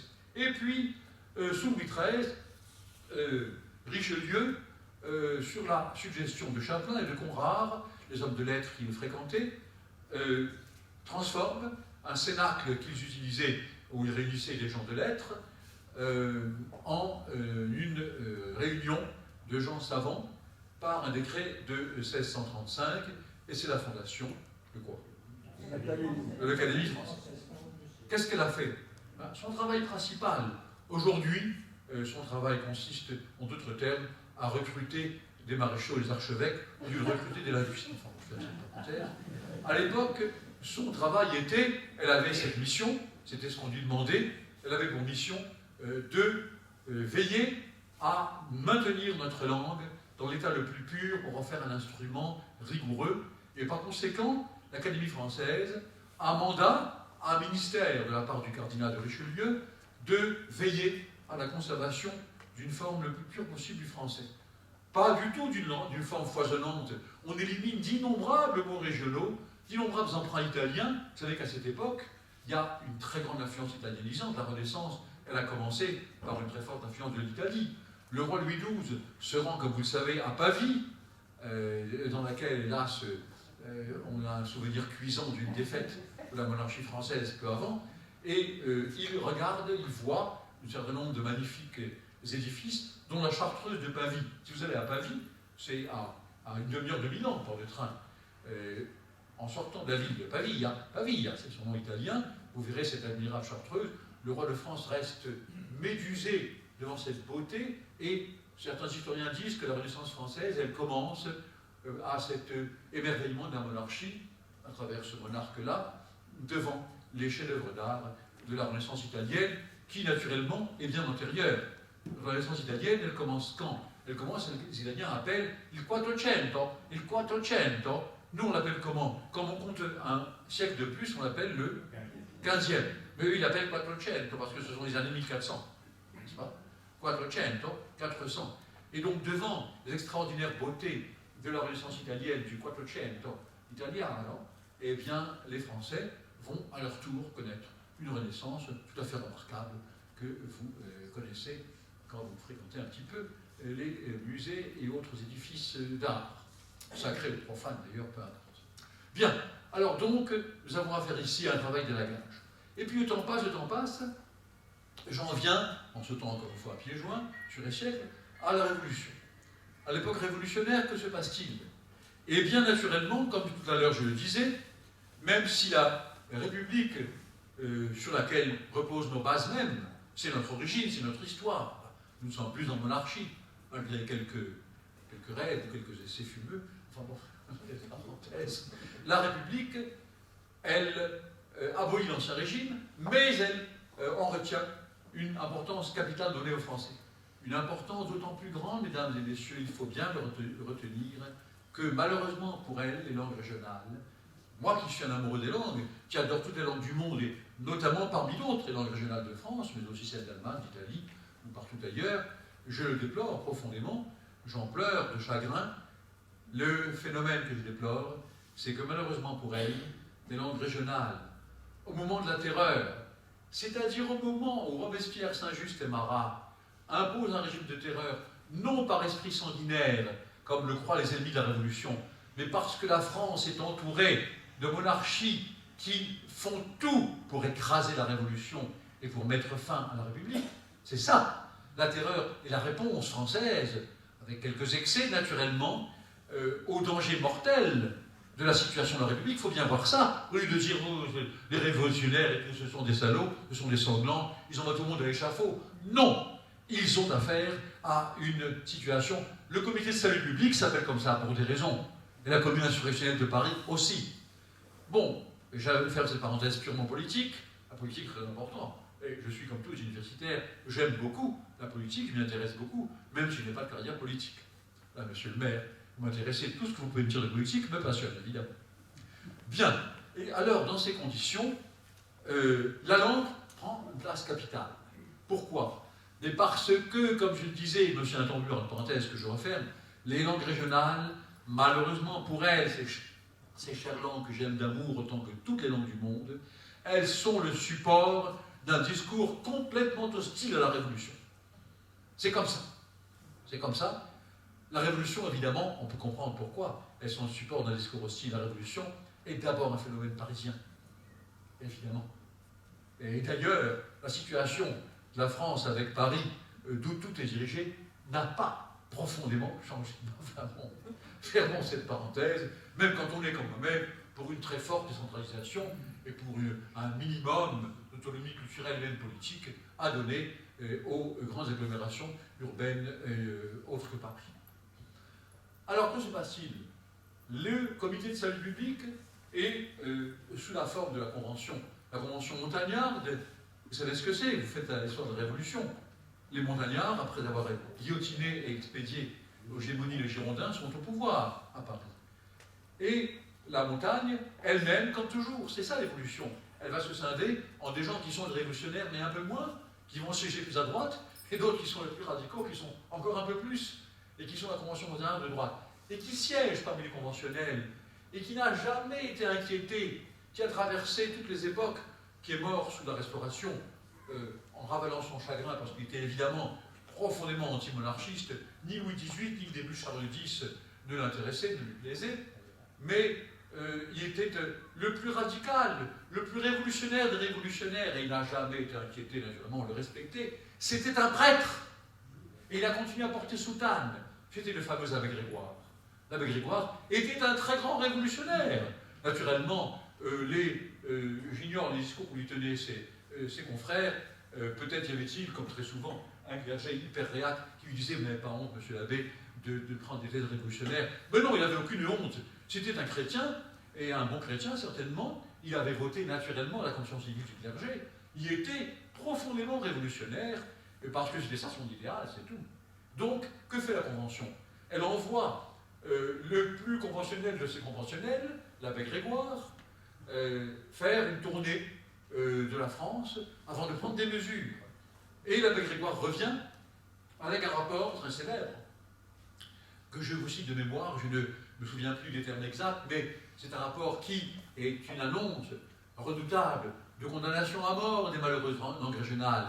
Il revient en lisant à la Convention, sur un ton violent, la contre-révolution parle en breton, les ennemis de la République parlent en occitan, les amis du trône et de l'autel parlent en basque, les amis de l'émigration, les amis de l'aristocratie parlent en différentes langues. En d'autres termes, l'abbé Grégoire rapporte sa tournée en France, dans toute la France, un rapport qui est une constatation du fait que les provinces tiennent partout un discours monarchiste et chrétien.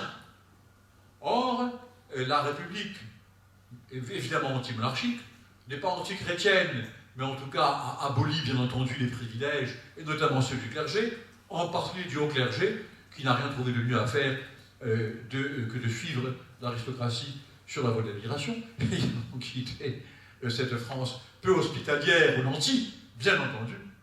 Et donc, l'abbé Grégoire rapporte à la Convention un rapport extrêmement sévère qui condamne à mort les langues régionales.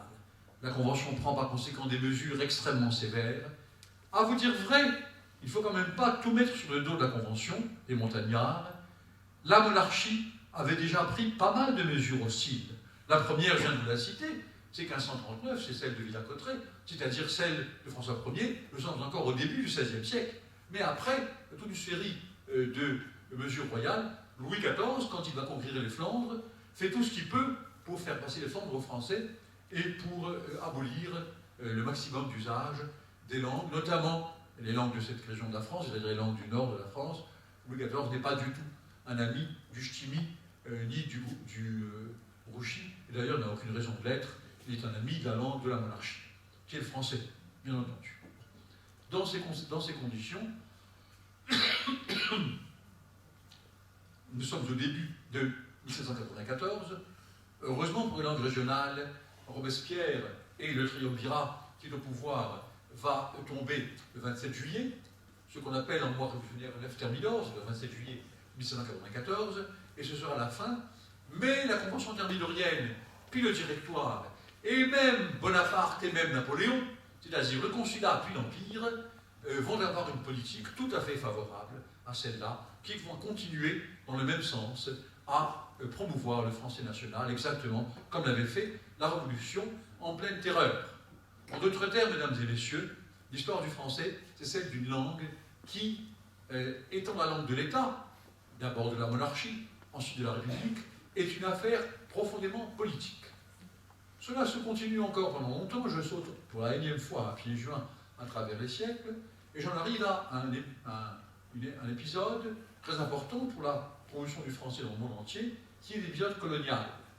On dira ce que l'on voudra, il est évident qu'aujourd'hui, les anciens pays coloniaux, leurs élites intellectuelles et politiques, n'ont aucune raison de ne pas condamner le colonialisme comme étant essentiellement une attitude expéditionnaire destinée à faire un maximum de profit en vendant à des prix exorbitants à une population misérable la plupart des produits possibles, en faisant des conventions commerciales totalement défavorables aux pays colonisés, en faisant travailler dans des conditions souvent inhumaines leur population. Enfin, tout cela, je ne vais pas entonner le discours légitime, mais facile et bien connu, de l'anticolonialisme, et je vais d'autant moins l'entonner que je vais au contraire vous dire, parmi les rares effets positifs, parmi les rares aspects retenus par les pays coloniaux eux-mêmes, à travers le français comme langue d'élite, comme langue de choix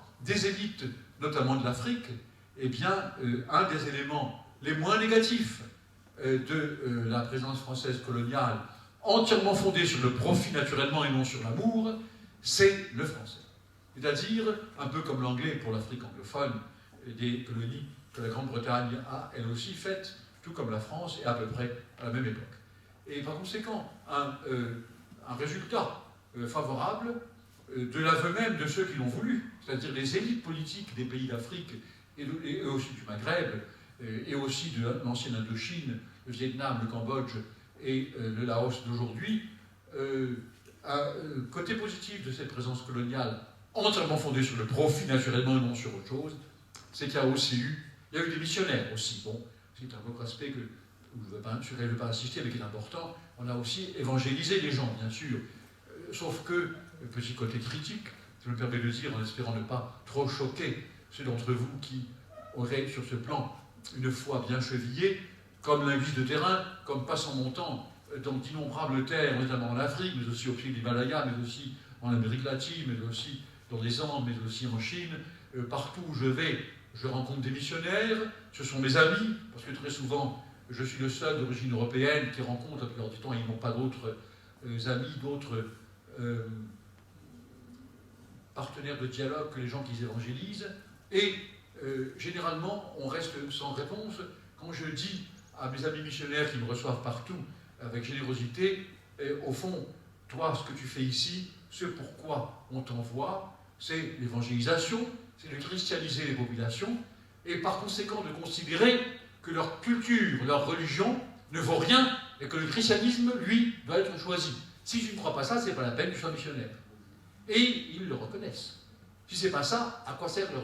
Alors bon, je vais fermer cette parenthèse. C'est pour dire que, avec l'idée que ce qu'on apportait était très bien, était très bon, l'Église missionnaire, encore aujourd'hui, pensait que le département à Rome, dans la curie pontificale qui s'occupe des missions, est un département très important. Soit dit par parenthèse, vous ne serez pas étonné d'apprendre que la France, autrefois considérée en s'en pavanant fille aînée de l'Église, est aujourd'hui, selon la nomenclature pontificale, pays de mission. Et pourquoi la France est pays de mission? Mais parce qu'on considère à Rome qu'elle se déchristianise beaucoup trop. Bon, c'est leur problème, ça va bien. Mais bon, et par conséquent, la France, revenant à ces choses qu'elle avait autrefois, était un pays de païens, la France. Le paganisme, c'est beaucoup plus amusant d'un Dieu unique, parce qu'il y a des dieux partout. On s'amuse bien plus. Hein. Donc la France est considérée comme trop païenne, et par conséquent, elle est réputée, de nouveau, après tant de siècles d'efforts pour la christianiser, et là, ça ne va pas pour moi, pays de mission. Enfin, je ferme cette parenthèse. Amer, pas amer pour le laïc que je suis, bien sûr, mais amer probablement. J'espère que ceux d'entre vous, s'il y en a, qui sont des religieux, qui veulent bien me pardonner, m'absoudre pour ces petites provocations. Me donner l'absoute ou l'absolution. Il s'est passé un phénomène très étonnant. Avant de vous le présenter, je voudrais poser une question à laquelle vous apporterez, j'espère, une réponse qui me permettra d'être heureux, car évidemment, si votre réponse n'est pas celle que j'espère, j'aurai toutes les raisons de mettre en grande colère. Je ne veux pas mettre en grande colère. Connaissez-vous le sigle, sigle, c'est-à-dire une abréviation par lettre? Comment? Bravo, très bien. Pardon? On en a parlé une fois déjà? Comment vous le connaissez? La vidéo. Donc, le sigle OIF ne vous est pas complètement, qui me donnera un très joli adjectif français pour dire que inconnu, ne vous est pas complètement, le sigle OIF ne vous est pas opaque. Opaque. Pas dire obscur. Ça veut dire organisation internationale. Dites-moi, en fait, parenthèse, s'ils ont regardé un OIF, tout ce que je leur raconte, ils le savent déjà. Il n'y a rien de nouveau. Alors, c'est pas la peine de venir, parce que vous avez déjà tout entendu. Vous pouvez peut-être venir pour la conférence à ma place. Bon, quoi qu'il en soit, l'organisation internationale de la francophonie, et c'est quelque chose de très étonnant. Pourquoi? Eh bien, parce que c'est une réunion de gens, aujourd'hui, ils ont dépassé 70. Il y a des pays, des gouvernements, mais il y a aussi, pour parler en termes politiques, des partis qui ne sont pas des États au sens hegelien du terme. Il y a la Suisse romande, il y a le Québec, il y a la Belgique wallonne. C'est-à-dire, ce ne sont pas des pays au sens statutaire, politique du terme. Mais ce sont des membres de l'OIF et des membres très actifs. Et comme par hasard, ces trois-là, comme la France, sont les plus riches, ce sont ceux qui donnent le plus d'argent, évidemment. Eh bien, mesdames et messieurs, l'OIF n'a pas été tenu sur ses fonds baptismaux par la France. Des hommes d'État éminents, Bourguiba, pour la Tunisie, mon pays natal, je suis né à Carthage, Hamadi Diori, pour le Niger, et ils sont morts depuis longtemps, le prince Norodom Sihanouk, qui est mort récemment, il avait réussi à vivre très âgé jusqu'à il y a peu, pour le Cambodge, Charles Elou, mort depuis longtemps, lui aussi pour le Liban, et le célèbre président du Sénégal, autrefois académicien, agrégé de lettres, normalien, comme de la Rudune, comme votre serviteur, c'est-à-dire Léopold Sédar Senghor. Ces gens avaient combattu la France par les armes pour obtenir leur indépendance. Mais comme c'était des gens extrêmement intelligents, la plupart avaient épousé des Françaises, parce qu'évidemment, comme étudiants, Boulevard Saint-Michel à Paris, dans les facs, ils rencontraient des filles françaises, et ils ont par conséquent, c'est important le mariage, parce qu'en épousant des filles françaises, ils ont des enfants qui vont être des francophones par leur langue maternelle au sens strict du terme, la langue de leur mère. Ces gens sont les ennemis de la France, au début de la France coloniale. Ils la combattent. Mais comme ce sont des gens intelligents, ce sont les élites des futurs pays indépendants d'Afrique, du Maghreb, de l'Asie du Sud-Est, etc., ou du Proche-Orient. Que font-ils? De la France coloniale, aussitôt indépendance signée, eh bien, ils vont retenir ce qui leur paraît le meilleur, c'est-à-dire sa langue et sa culture. Et par conséquent, les premiers linéaments de l'OIF, aujourd'hui donc très important ensemble de 73-14 pays, sont tracés par d'autres que les Français. Nous sommes en 1962.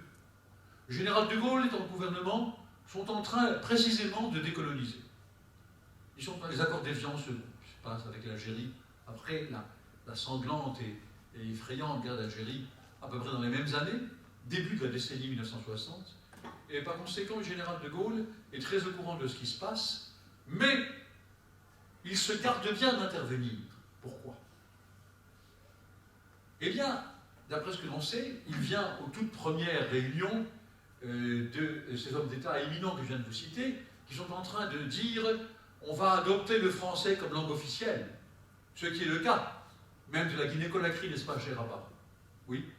Du Sénégal, de la Côte d'Ivoire, de ce qu'on appelait autrefois la Haute-Volta, qui s'appelle Burkina Faso maintenant, le pays des héros, en maoré, Burkina Faso, je veux dire héros pays dans cette langue. Ou encore appartenant alors à la couronne belge, puisque c'était une possession personnelle du roi Léopold. Le Congo qu'on appelait belge, qui est aujourd'hui la République dite démocratique du Congo. Eh bien, ces pays, le Congo, parce que les missionnaires chrétiens qui sont venus, il y avait évidemment des missionnaires flamands aussi, mais la plupart étaient wallons, et par conséquent francophones, tous ces pays, une fois l'indépendance signée, la plupart d'entre eux avec la France, le Congo avec la couronne belge, retiennent de la colonisation le français, parce que c'est la langue moderne qui leur permet le mieux de s'insérer dans le concert des nations les plus avancées. Et cela est encore le cas aujourd'hui. En d'autres termes, De Gaulle, qui était un fin politique, je m'excuse de l'évidence, avait parfaitement compris, et les communistes, comme les gens d'extrême droite, tout le monde était pour De Gaulle. L'échiquier politique de l'extrême droite, tout le monde était gaulliste à ce moment-là. Et il avait parfaitement compris quoi? Eh bien, que s'il avait osé intervenir, cela aurait été un échec très grave. Les petites histoires dites, il serait venu à certaines des premières réunions, qui sont les premiers balbutiements de ce qui va devenir l'OIF, et il aurait tenu un discours à peu près comme suit: la France, à laquelle il aimait volontiers s'identifier, la France regarde avec bienveillance vos réunions, vous encourage et espère votre succès. Et il tourne les talons, bien entendu. Pourquoi? Parce que si c'était inséré, et la France avec lui, de façon évidente, dans cette entreprise, encore timide à l'époque, nous sommes au début des années 1960, qu'était la francophonie, immédiatement la France aurait été suspectée de se servir de la francophonie, alors qu'on était à peine à l'étape après avoir décolonisé, comme d'un tremplin, un trépied pour se réintroduire et recoloniser. Il n'en était pas question, bien entendu. Et par conséquent, De Gaulle a fait ce qu'il fallait faire. Il est resté tout à fait en retrait. Le résultat, c'est que pendant très longtemps, d'une façon que certains trouveront paradoxale, mais qui appartient à l'histoire, la francophonie, la réunion de pays qui promeuvent le français et qui se battent pour lui, est tout ce qu'on veut sauf française. C'est très bien pour le français. Les gens qui y adhèrent au début viennent de partout, ont pris le français comme langue officielle, mais la France n'y est pas présente. Naturellement, au bout de quelques temps, elle va y intervenir. Aujourd'hui, elle en fait partie, mais pas de façon, disons, très appuyée, pas de façon officiellement très forte. Je suis allé à la plupart des congrès, et les congrès ont lieu tous les 2 ans, chaque fois dans une ville différente. À celui de 2010, il me semble, oui, M. Sarkozy, qui était alors aux commandes, est venu. Il avait demandé, pour un aspect comique, il avait demandé, lorsqu'il a été d'autres chefs d'État de toutes sortes, le président du Québec, le président même du Canada. La Fédération du Canada, pas seulement le Québec, fait partie de la francophonie. Le Québec et le Canada fédérés. Également, bon, le président du Liban, le président de la Roumanie, enfin, les chefs d'État de nombreux pays qui favorisent fortement le français sont venus et ont introduit ça. M. Sarkozy avait demandé un roulement de tambour et une entrée solennelle extrêmement brillante qui nous a été refusée. Et par conséquent, il a fait une entrée comme tout le monde, comme chef d'État. Et j'ai su par d'autres qui m'en ont parlé, mais comme l'homme n'est pas sot, il avait compris la leçon qu'on lui a faite. On lui a dit, dans son entourage, lui a dit, écoutez, Monsieur le Président, c'est vrai, vous êtes déçu ou amer qu'on ne vous ait pas fait une réception plus officielle, mais en vous faisant la même réception qu'à tout le monde, on a voulu marquer que la France n'est pas plus pays francophone que les autres pays francophones. Ce n'était pas une attitude hostile au président de la République française, c'est une attitude favorable à la diffusion mondiale du français. En d'autres termes, mesdames et messieurs, ce qui est important, il faut bien voir aujourd'hui, c'est que la France est le berceau historique du français, mais qu'elle n'en est pas détenteur officiel. Heureusement pour le français d'ailleurs. Et puisque je dis ça, je vais terminer mon exposé, qui est un peu long, puisque je viens de dire heureusement pour le français, je vais expliciter cette parole. Heureusement pour le français, mais forcé de ne pas me mettre en colère encore une fois, heureusement pour le français que la France n'est que le berceau historique et non le propriétaire exclusif de la langue française, car la France d'aujourd'hui, contrairement à tout ce que je viens de vous énumérer en faisant une cavalcade extrêmement rapide, cavalière, c'est qu'à le dire, à travers les siècles, depuis les sermons de Strasbourg jusqu'à la colonisation et l'époque contemporaine, contrairement à cette époque où le français était, ce qu'il n'est plus hélas, une affaire profondément politique, une affaire de la monarchie et non du roi, une affaire en particulier dans la grave tourmente de la terreur d'une France agressée par l'Europe entière, qui veut renverser la Révolution, bien entendu, eh bien, contrairement à ces époques où le français est naturellement promu par une action politique très forte, par la République comme par la monarchie avant elle, aujourd'hui, mesdames et messieurs, ce que nous voyons, ce que nous constatons, c'est que le pays du monde où l'on se fiche pas mal le plus du français, c'est la France. Je ne sais pas si vous êtes d'accord avec moi. J'ai honte de le dire, mais c'est comme ça.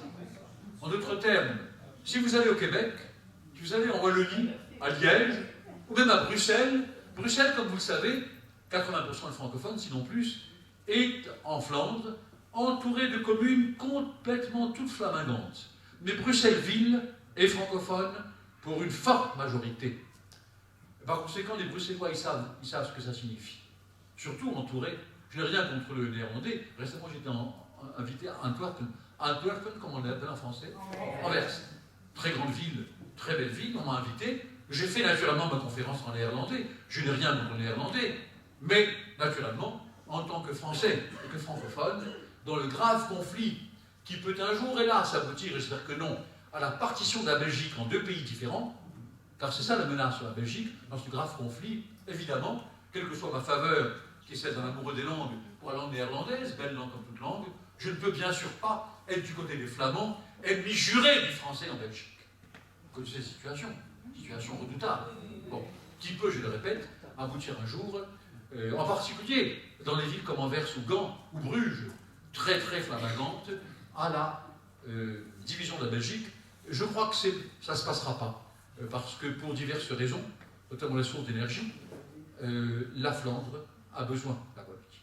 Mais enfin, bon, ça c'est une affaire politique et économique, c'est pas par amour, mais ils n'y ont aucun intérêt. Enfin, fermons cette parenthèse très politique. Et tout ça pour dire donc que la France n'est plus ce qu'elle a été pendant très longtemps, à savoir un pays dans lequel on puisse avoir, sinon un amour, on ne demande pas aux gens d'être tous faux amoureux comme moi, mais en tout cas un minimum d'intérêt ou de respect pour le français. Alors quelles sont les explications de ça? Oh, elles sont de divers ordres, mais je peux vous les fournir en partie finale de cet exposé public. La principale raison, nous la connaissons très bien. Quand à Pearl Harbor, le port qui est une perle, un très beau port, on l'appelait Pearl Harbor pour ça, une métaphore.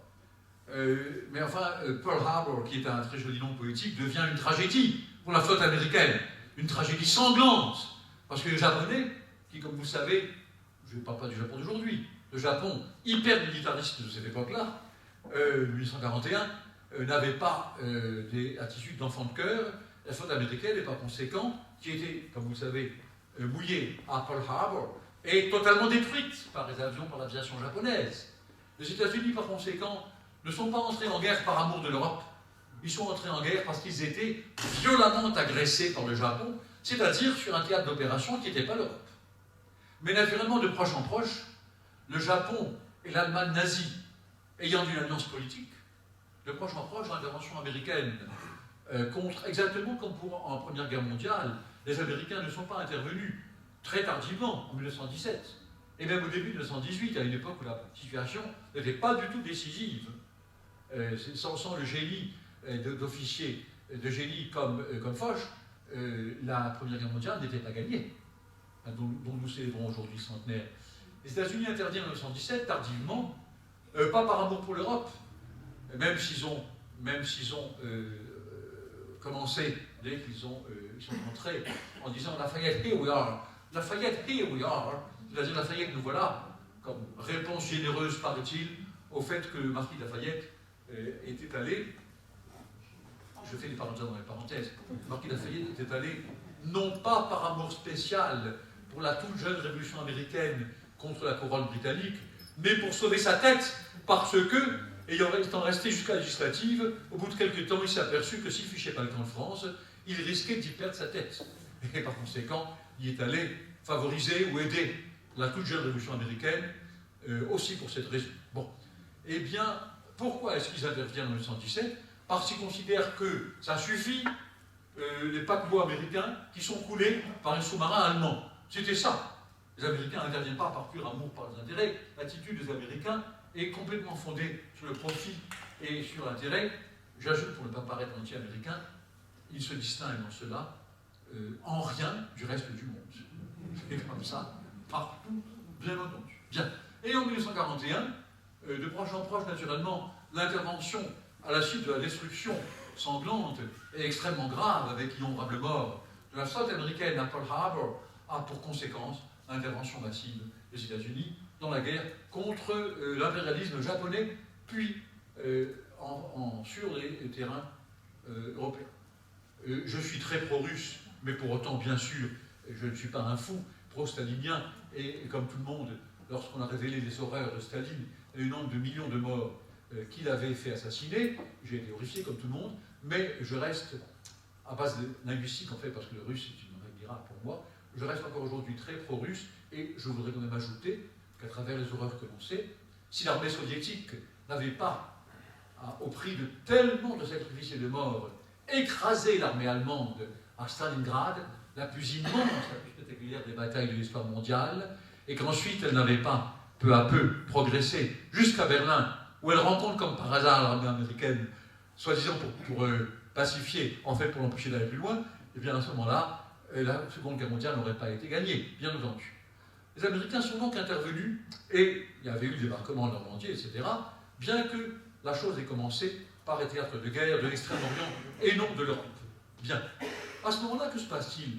Eh bien, après cette longue parenthèse historique, j'en viens à ce que je voulais vous traiter, le français, pour terminer cet exposé.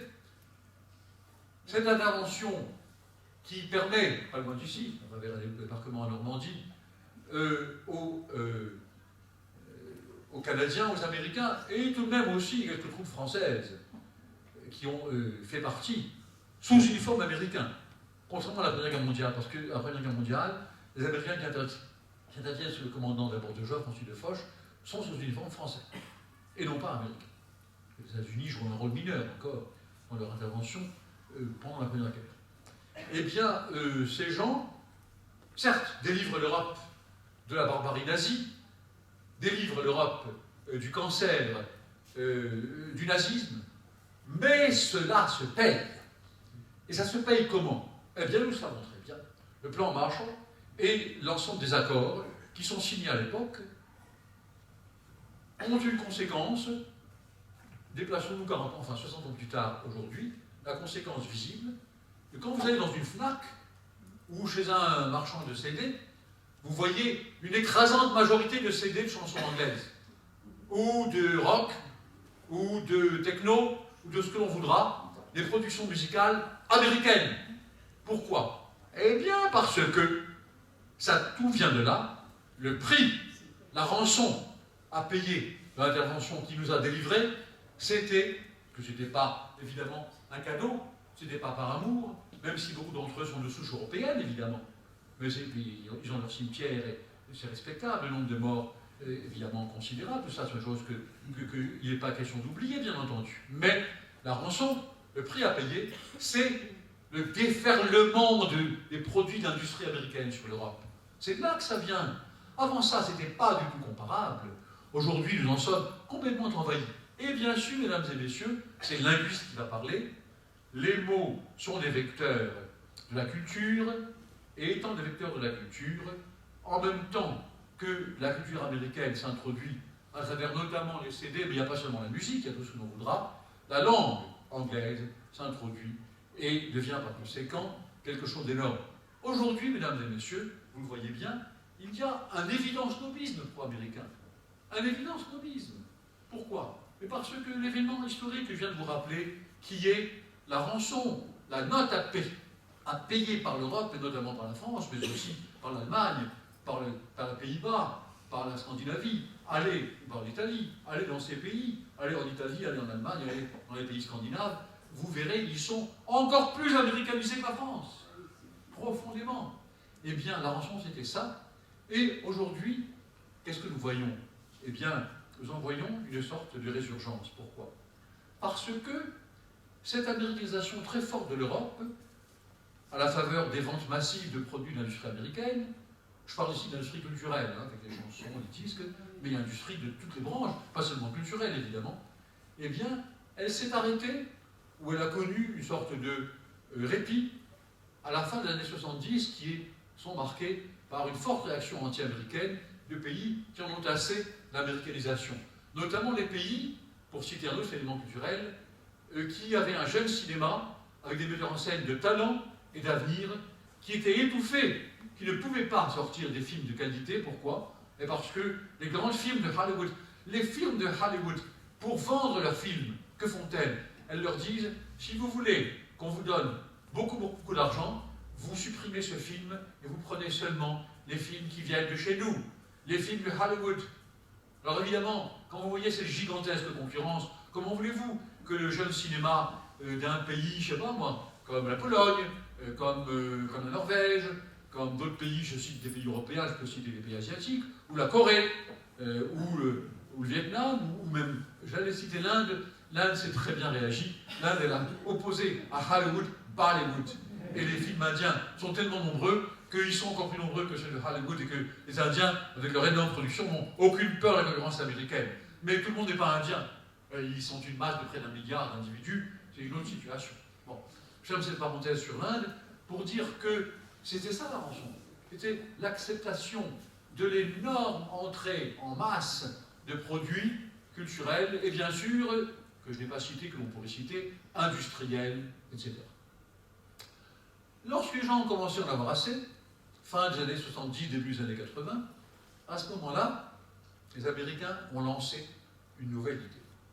Et cette nouvelle idée, très astucieuse, est une idée, je ne suis pas le seul à le dire, mais nous sommes peu nombreux à le dire, est une idée selon laquelle, contrairement à ce que pensent les nombreux jobards, les nombreux naïfs qui s'en gargarisent, la mondialisation, c'est l'américanisation, bien sûr.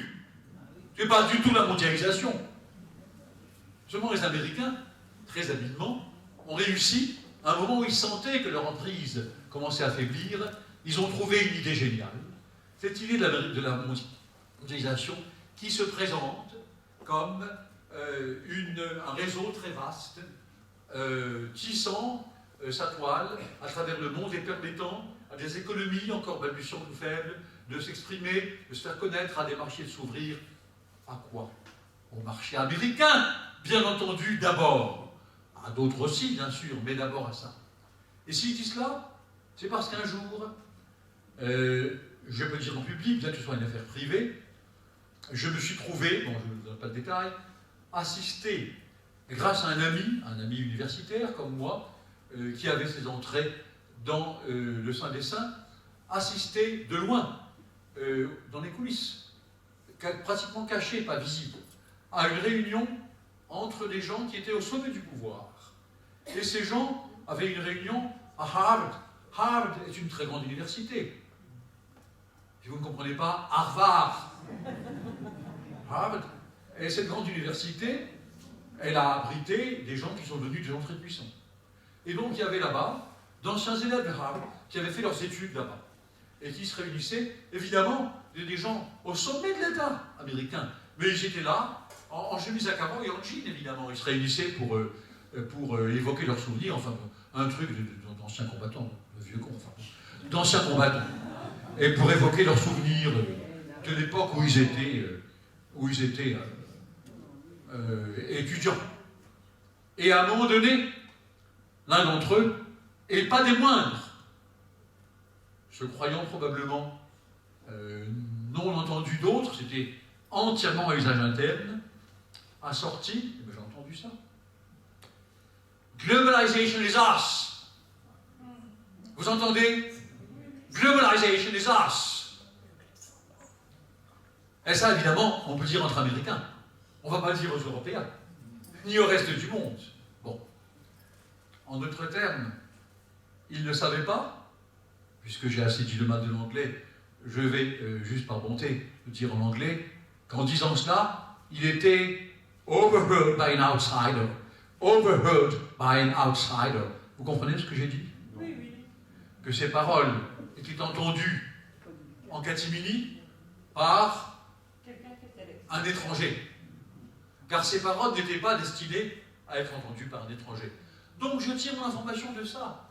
C'est-à-dire, quand je dis ça, que mes amis me disent « mais non, tu exagères, c'est pas ça, c'est pas ça ». Je dis « mais enfin, peut-être que j'exagère, que c'est plus complexe que ça, mais la fameuse mondialisation, c'est le terme français pour globalization. Global veut dire mondial. Les journalistes incultes, combien de fois on voit ça? Journalistes incultes qui traduisent très souvent, vous lisez l'article en français avec le mot global. Et ce mot global veut dire mondial. Pourquoi? Parce que ces imbéciles incultes, qui ont une excuse, souvent ils n'ont pas le temps, ils reçoivent des annonces de presse, bon, ils vont vite, ils voient global, ils traduisent par global. Mais global en français ne veut pas du tout dire mondial. En anglais, global veut dire du globe, ça veut dire mondial. En français, ça n'a pas ce sens. Par conséquent, l'équivalent français, l'équivalent anglais de mondialisation, c'est globalization. Parce qu'il n'y a pas d'autre mot en anglais. On ne dit pas worldization, il n'y a rien de semblable. Dans ces conditions, pour l'essentiel, la mondialisation, c'est une américanisation qui était destinée pour les États-Unis, dont l'économie était en déclin, ce qu'elle est toujours. Je ne suis pas en train de dire que c'est bien, je ne suis pas fou. Nous qui sommes si étroitement liés aux États-Unis, nous n'avons pas intérêt à un déclin avec chute libre de l'économie américaine, parce que l'Europe suivra. Bien que, un jour, si on écoute le professeur Agege, l'Europe cessera de regarder l'Atlantique, elle regardera du côté du Pacifique, et quand elle aura enfin dépassé les stupides hostilités avec la Russie de Poutine, et qu'elle aura compris que c'est ça son avenir, on se moquera pas mal des États-Unis. Mais c'est pas demain la veille, comme j'entends dire autour de moi. Et par conséquent, nous n'avons pas intérêt, à l'époque actuelle au moins, à un déclin complet des États-Unis. Mais les États-Unis sont en déclin, bien sûr. S'ils n'étaient pas en déclin, ils n'auraient pas tiré cette ultime carte qui est la mondialisation, c'est-à-dire sous prétexte de permettre aux pays les plus divers, en particulier ceux qui ont encore une économie balbutiante, de faire quelques progrès, permettre en fait aux États-Unis d'ouvrir le maximum de marchés. C'est ça, la mondialisation. C'est évidemment un so-called, c'est-à-dire la soi-disant globalization is an Americanization, est en fait une américanisation. C'est ça qu'il faut voir. Face à ça, qu'est-ce que le français peut faire? Qu'est-ce que les pays francophones peuvent faire? Eh bien, faire quelque chose de comparable. Et en effet, en s'orientant vers cela, ce sera mes derniers mots, j'ai constaté, puisque je vais à tous les colloques, réunions de l'OIF, que de plus en plus, l'OIF, à l'origine uniquement fondée sur l'argument linguistique, devient un ensemble solidaire de pays dans lesquels les plus riches et les plus pauvres. Donc j'ai vu de plus en plus souvent le président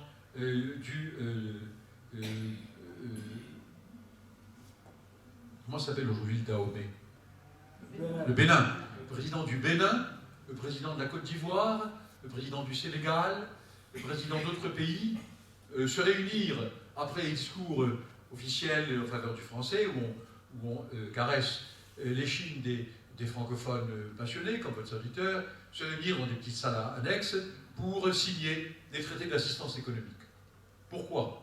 Eh bien parce que on s'est aperçu, et les pays les plus riches en particulier, les pays et gouvernements les plus riches en particulier, c'est-à-dire la France, le Québec, la Wallonie et la Suisse romande, que pour soutenir le français, il fallait une solidarité économique avec les parties majoritaires de l'OIF, qui sont des pays pauvres, essentiellement les pays de l'Afrique subsaharienne, les pays de l'Afrique nord-saharienne, c'est-à-dire ceux du Maghreb, dont la Mauritanie, et dont en partie l'Égypte et la Libye, où il y a dans les grandes villes, Alexandrie, au Caire, des minorités bourgeoises francophones, ou de vieilles traditions francophones, et par conséquent, c'est devenu une association de solidarité économique, en même temps, bien sûr, que de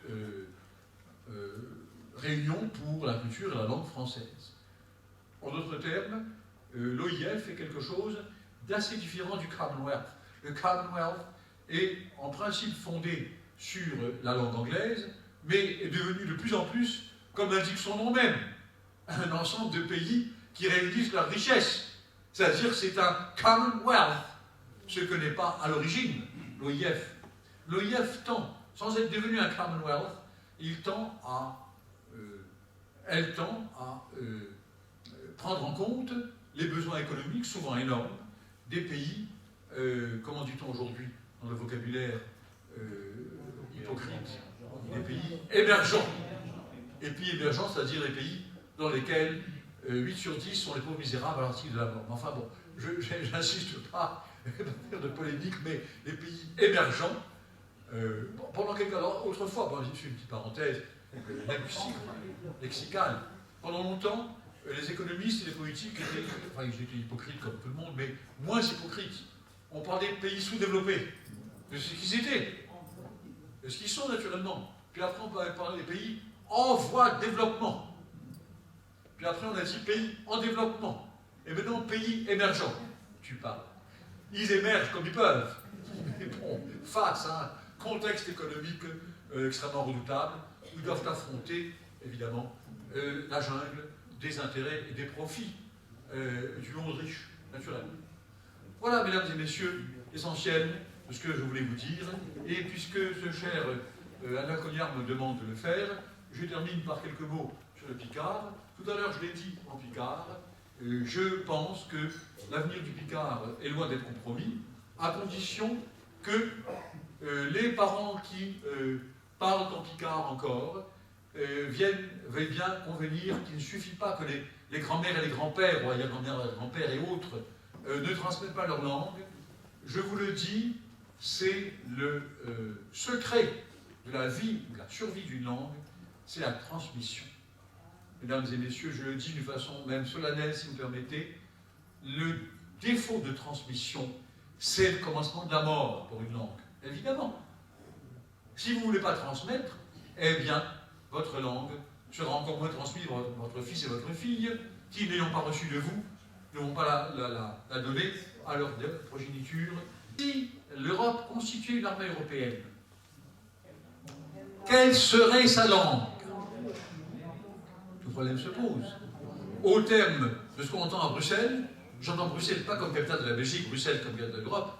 Les gens de Bruxelles, c'est-à-dire ceux qui dirigent l'Europe, considèrent comme évident, on en a parlé déjà, que la langue d'une armée européenne serait l'anglais.